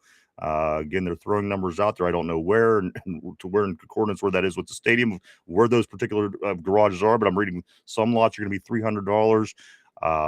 That's a parking spot. So again, at the end of the day, I'm not trying to discourage. We're excited. We're talking up this draft, getting ready for the draft. But at the end of the day, there's going to be a lot of headaches. Just keep in mind that it's probably not going to be the fun walk in the park as you are just at the draft. That's a lot of people in a small area. I think that's the point that I'm trying to convey here. Is it's a lot of people in a not so huge area. And again, the rivers keep us limited. What are you going to do? So again, then Derpy, that's what he's doing. He's catching the bus. He's taking a ride down over the hill from Moon Township downtown. That's probably going to be my route too. And as a matter of fact, I know that Choppy's taking that route. He's meeting up in Moon Township, taking the bus down. So that seems to be the way a lot of people are going. So I hope that helps, Squeege. I hope I didn't worry you. I hope I didn't scare you, but it's probably going to be a lot of headaches. Unfortunately. Let's go right here. Mark Malone says the only way I'd go in there is by boat or dirt bike.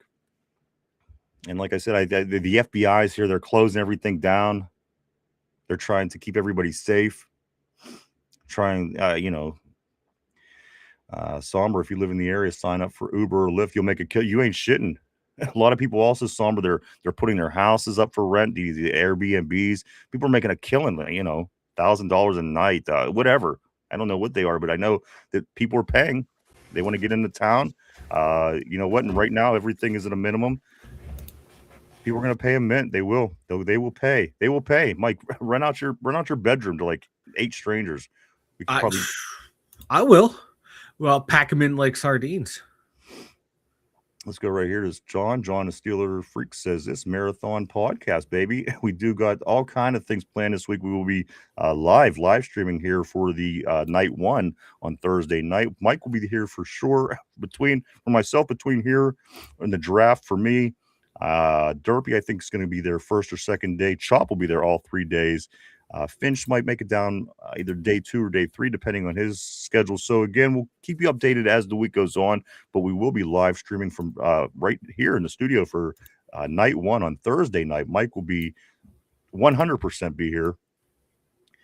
Get ahead of says, I do have to give credit to the police in Pittsburgh. They allow fans to do anything in their tailgate parties. It was the most absolutely. And that's the thing. That's one thing that just worries me. I don't know if this is going to be, it's not going to be like a regular tailgate. Because think of how jam-packed the parking lots when you're talking about all the parties going on in the parking lot. Now again, add 700,000 people on top of that. That's my only concern. The tailgate parties in Pittsburgh are amazing. I've never had more fun in my life. But at the end of the day, it's the amount of people. It's going to be the headache. Again, going from the 60,000 that you've seen, add 700,000 on top of that. Let's do a move right here to Somber Lift. Oops.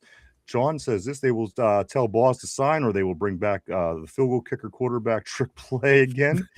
And finally, Cody says country boys can survive. Let me grab these last couple, Mike, and then I'm going to swing it back to you right here.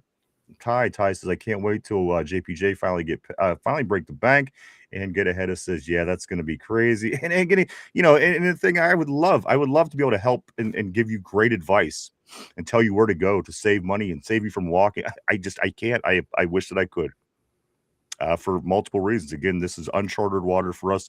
And for 2, just looking at the numbers alone is a logistical nightmare, in my opinion. But again, I don't discourage everybody. Please come to our city. It's beautiful. You'll love it.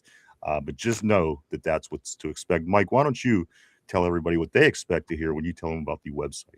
Head on over to the2dumyinzers.com. We got all your draft needs taken care of over there. We got mock draft Monday. I'm going to have a slew of mock drafts posted up later today. Stuff I've been working on all morning, just like different scenarios. This guy traded, that guy traded. Stuff that we can do, so check that out. We got all around and nice social media links over there. We got links to the merch store. You can check out all of our funny little t-shirts. Check it out at the2dumyinzers.com. Right here, Handron says, how much to parachute? You know what? That might be one of your better bets. Is the parachute or skydive or whatever the hell. Daddy Goodell in town. No funky business is what Tortilla is saying. Mike, of course. Yinzers and non-Yinzers alike. Got to make sure you're loud. Got to make sure you boo Roger Goodell. Of course, that's the tradition at the draft. Let's get into this question of the day, Mike. Put on your thinking hat. Everybody as well, put on your thinking helmet. Guys, we're going to, Mike, as we're down to just the last few days for these draft trivia questions. Today is no different. 3 days from the NFL draft right here in Pittsburgh, PA, Western Pennsylvania. Here is your draft question of the day. Which college football team has the Steelers drafted more players from than any other college in team history? Let me read that again. Which college football team has the Steelers drafted from the most in team history? Is the question. Take a Wow. minute to think that over. We're live 5 days a week right here, Monday through Friday, 11:30 a.m. to 2:30 p.m. every day right here on the Tube. On Tube. Let's go to Get Ahead. He says, get AB to bring you in on his air balloon like he did in Oakland. Also, John says this, Ryan will have a panic attack. I'm having a panic attack just thinking about the crowd. On TV, no way his rap titled ass can handle the drunk mob. I can handle the drunk mob. Just that's a very, very large drunk mob. So probably in essence, you are correct. Cody says not Penn State. And Mike, what is your thought process? As Tortilla agrees, he says Penn State. Mike, what is your thought process? We've had a decent amount of guys from Penn State, but I don't think it's that high up there. Man, there's a lot of places to choose from. We've USC, Penn State, Ohio State. I think we have guys from Pitt, WVU. Man, it has to be one of the big schools. I'm going to go. I hate to say this, but I'm going to go with Ohio State. Ohio State. Is this your final answer? Final answer. All right, so I'm going to lock you in on Ohio State, Mike, for a final answer. You're locked in. Get Ahead of minus 40 Club says University of Georgia. Penn State, a couple of people saying. Take some time, guy, or take a few moments. Think about it. Take a guess. Take a shot. Throw it up on the board. Let's see how close we can get Cody. Cody is also guessing Georgia as well. John, the Steeler Freak says, I read Wendy's plans to give away for one last time the original chicken sandwich for free. All you can eat. You're not be playing with my emotions, man. Let's go right here to Ty. He says, what was the question? The question of the day is this, Ty. Which college football team has the Steelers drafted the most from in team history at the draft? Oh, that'd be sweet, man, at the draft. Take another moment or so. Go ahead and take your guesses. Throw them up there if you think that you might know. Even if you don't know, throw it up, see what you got. I'm seeing Rashard Mendenhall, State University, Tortilla. I think I'm leaning toward that being the correct answer. Georgia, Penn State, Ohio State, Ty is saying. A lot of different answers on the board. Cody, Bill Clinton. Cody is... He turned his football switch off. That's all right. Guys, one more time. Question of the day. Which college football team has the Steelers drafted from the most in team history? Just take another second. We will get that answer out there, guys. What else do we have going on? We do have a lot going on. This is draft week, guys. Draft week 2026 here in Pittsburgh. Pittsburgh this week. A lot of people coming into town, Mike. Mike, you did say Ohio State. Let's get to it. Question of the day. Which college football team has the Steelers drafted from the most in team history? Well, I'll say this. It was 46 times that this team got drafted from by the Steelers. The team that drafted from the Steelers drafted from the most in the team's history 46 times is, in fact, the Pitt Panthers. The Pitt Panthers was the most. Number two, 36 times, Notre Dame. Number 3, 27 times, Penn State. Damn. And number 4, 3 teams tied with 24. They are Florida, Purdue, and Ohio State. Damn. So Pitt, 46 times players have been drafted from Pitt from the Steelers. Notre Dame, 36 players. Penn State, 27 players. And then Ohio State, Florida, Purdue, all 24 players drafted all time. So there you go, Mike. Tyrone says, damn, Hanjun says, well, Penn State was in there. They were certainly in the top 4, so can't complain. But the answer today, Pitt, 46 players overall. Tyrone says, just got off about the drive. Still listening. Great show, you bastards, as always. 2 motherfucking days. That's right, baby. Hey, it's all good, my man. And just stay safe while you're driving. Get Ahead says this should be been 47, but they blew out with. Yeah, you ain't kidding. And it could have been more Super Bowls too, and certainly in the 80s had that been the case.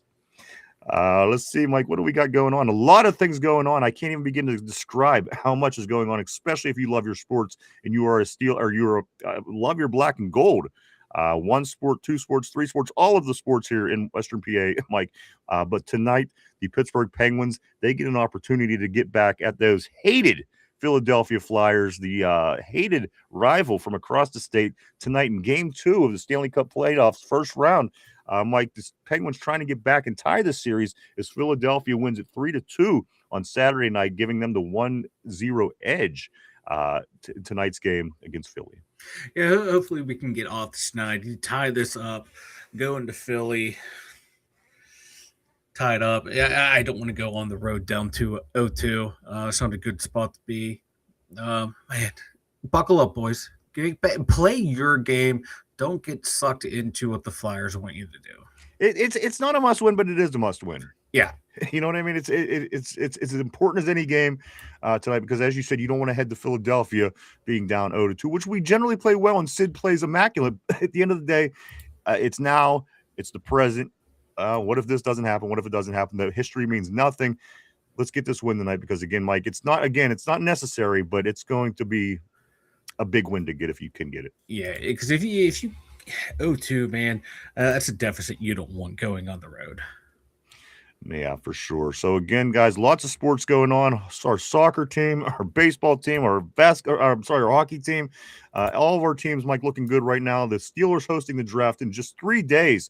The 2026 NFL draft right here in Pittsburgh, PA. Let me grab a couple more of these. You know what? I want to get to the point I was trying to make.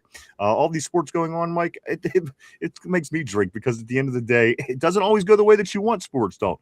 So whenever you're watching your sports and things don't start going your way, drinking kind of it comes knocking. Mike, if you are doing any drinking, when it does come knocking, do stop and get yourself some Duquesne Pilsner this week, especially this week. If you're in town from out of town, stop by Giant Eagles carrying 6 and 12 packs of Duquesne Pilsner, also wherever cases are sold. Mike, Duquesne Pilsner, the people there are wonderful. I just talked to the CEO last night. We were BSing, talking about some plans for the draft. Also, just fantastic. They always include us in their promotion, and we couldn't be happier with everybody at Duquesne Pilsner. So guys, show them some love. Even if you don't drink, hop on their social media, hit the likes, follows, all that stuff, and it all helps them out. Like we always have Duquesne Pilsner right here in the studio on tap for every occasion, made right here in PA, Western Pennsylvania. And it says on the can, grab a Duke. Grab a Duke. Steeler freak John, he would have guessed USC. I do want to say what's up to Taden Mulder. Taden Mulder, welcome to the show. Welcome to the Terrible Board. We're glad to see you. Kind of, sort of. I mean, I don't know if it's a great plan, but there is a plan in place. Of course, they're not expecting Aaron Rodgers now to have his answer by the draft, which is in 3 days from now.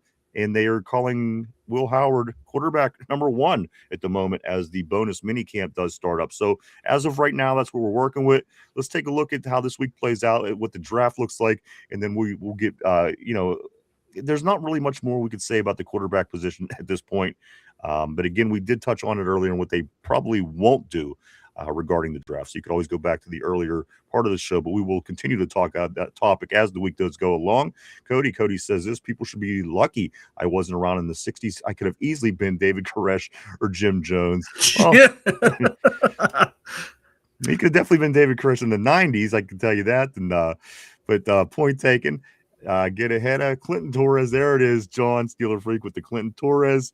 What else do we got, guys? Again, we're going to be getting all the picks, like the official picks. You, me, RB will be here tomorrow. Derpy will be here tomorrow.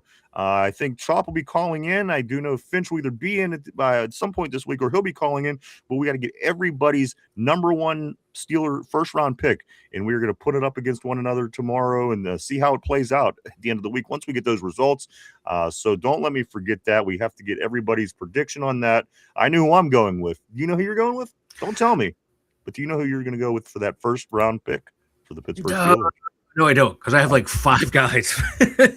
All right. At least that I could choose from. And you know what? By the way, this is playing out. It could really probably be all of them. So yeah, we'll get those picks out tomorrow. But I'm not going to cheat. I will just say 1. We'll get our official picks out tomorrow. Mike will say just 1. That's what he says. Also, what else do we got going on, Mike? What else do we got going on? The Aaron Rodgers watch. I don't know how close we were going to watch. Again, this morning it's saying that it's not looking like it's going to be decisions going to be made prior to Thursday. That was kind of something we were looking at going into the weekend or the draft, of course, kind of hoping maybe we could get some word on Aaron, but we'll be keeping our eye on that as well. Tortilla Jim Bone Jones. John says, thank you, typo. There we go. And John Quinn says, my picks, Concepcion, Rutledge, Golday, Muhammad, Jackson Jr., Moore, Markle, Bell, Caldwell, looking good. Ty says, going down this year in Pick'ems. Woo! Pick'ems will be right around the corner. I can't wait for Pick'ems, baby. And also, John says, I heard clitoris when Ryan's first said his name. That's right. That's usually the direction people's minds go when they hear my name. Let's look at also these few things. Mike, Penguins tonight. That's a 7:00 start. That is again game 2. Buccos are off today. They're traveling to Texas to play the Rangers and Andrew McCutcheon. That series starts tomorrow. That's a best of 3 this week. Again, Mike, so much action for our Pittsburgh teams. The NFL draft, of course, taking the crown, the king of everything, Mike. Of course, our Steelers are king, but at the end of the day, you add something like this trumps everything, no matter what it is, anywhere, who you are, whatever. Exactly. Yes, it does. It does. Oh, God. Can it be Thursday? It can be in 3 days. It needs to be here. Don't get me wrong. I love the Buccos. I love the Steelers. I love the Hounds. But like you said, Steelers are king. The draft, it's all I'm worried about right now. It's never going to change. I hope it's not. The Steelers have always been king my whole life anyway. But you know what? I love our watch our Penguins will hoist that cup. And you know what? There's anything else in my life I ever see again, I have to see this Pirates team win the World Series. Mike, in these next couple years might be the window. So again, a lot of fun with this team. We'll get into that as time goes on as well. And John says, don't be surprised if the Steelers take Boston at 21. Not who I want, but the higher ups love him. I do know that. What else do we got here? What else do we got, Mike? Also, besides Duquesne Pilsner, come check out our social media as well. We're all over the internet. You can find us on Facebook, X, formerly known as Twitter, Instagram, Threads, even TikTok. Also, if you haven't hit the like button yet below today, hit that like button. Hit the like, the sub, share, comment, if you will. It all helps in the algorithm, guys. We do appreciate it all greatly. Thank you. Mike, I am going to come around to you with your thoughts on today's show. We had Broderick Jones, we had Aaron Rodgers, we had Alex Highsmith, the 3 big topics on top of the NFL draft coming. Mike, your thoughts on the day? I don't want to see him go, but how Alex Highsmith does make the most sense to move out of any player on this team. We have the depth at that position. You got a young guy ready to step up and be a starter.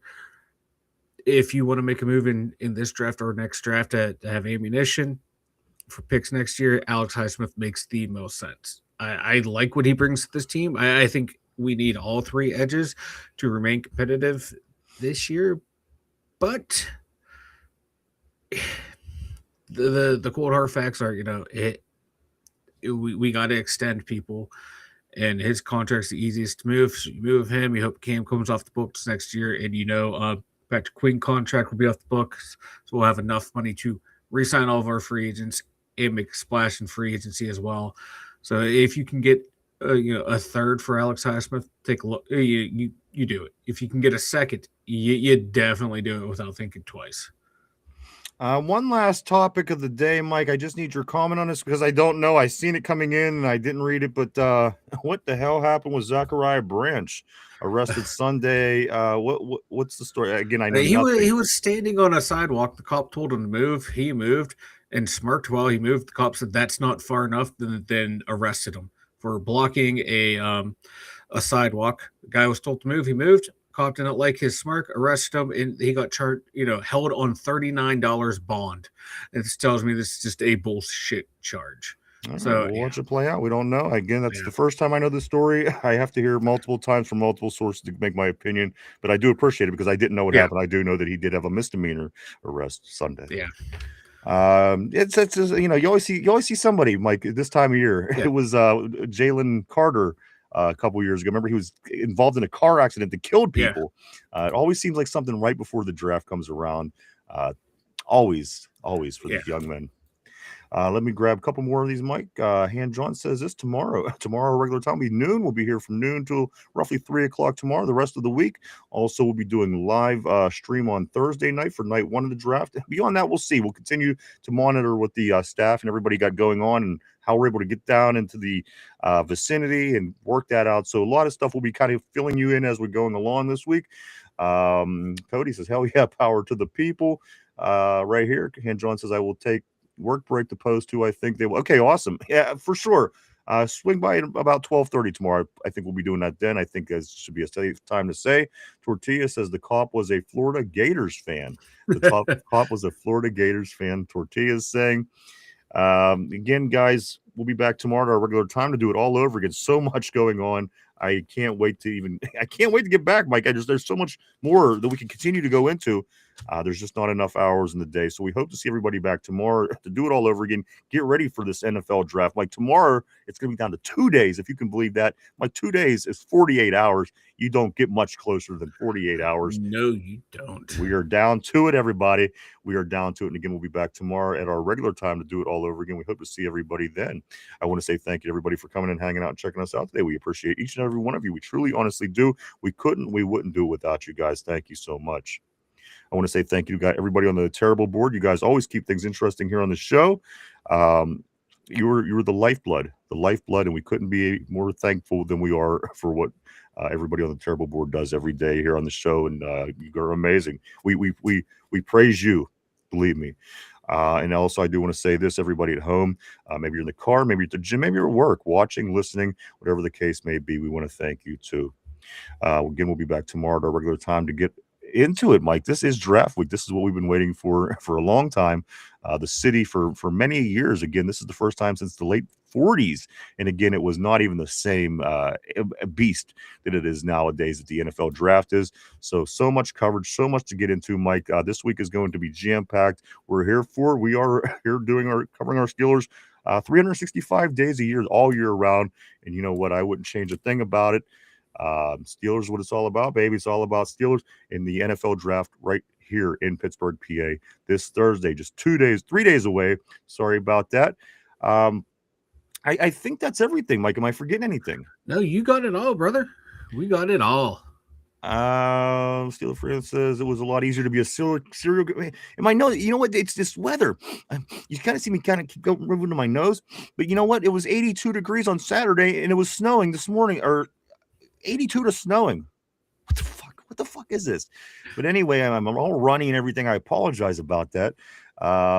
John says it was a lot easier to be a serial killer in the 70s. It sure was. These damn cameras everywhere certainly ain't helping anything out, are they? And Han John says, can I tell you who I think? Yeah, throw it up there real quick, man, before we do balance. Also, Cody says this. Did you get it all on the tube? We did get the tube. We did on get all the tube. that. I got it on the tube. Han John, throw that up real quick because we were about to walk out the door. We were at the 3-hour mark. Anything else, Mike, that you want to say before we do take off? I can't wait to reveal my first round pick tomorrow. It's gonna be a shocker. All right, I can't wait to see it.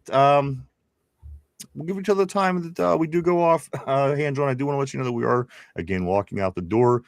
So if you do want to throw it in, if you miss it, hop on tomorrow about 12:30. We would love to hear who your pick is. Again, I do want to say thank you, everybody. We hope everybody has a great day. Wrestling tonight, if that's your thing. Pittsburgh Penguins tonight, game 2 of the NHL Stanley Cup, first round of the playoffs. Cody says this: in the 70s, I would have had 10 families in 10 states, and I'd ignore all of them. Tortilla ties says, I would have ignored all of them. Yeah, everybody. So that's it. We'll be back. I think we got everything, Mike. Penguins tonight. Go Pens. Draft 3 days, baby. We're here for it. We hope to see everybody tomorrow for Derpy, for Finch, for Chop, for RB, for Mike, myself, the two dumb Yinzers. Yes, 12:30 Eastern time. And for the two dumb Yinzers, everybody have a great Monday. Stay safe. Stay warm. Who would have thunk it? And we'll see you tomorrow. Bye-bye.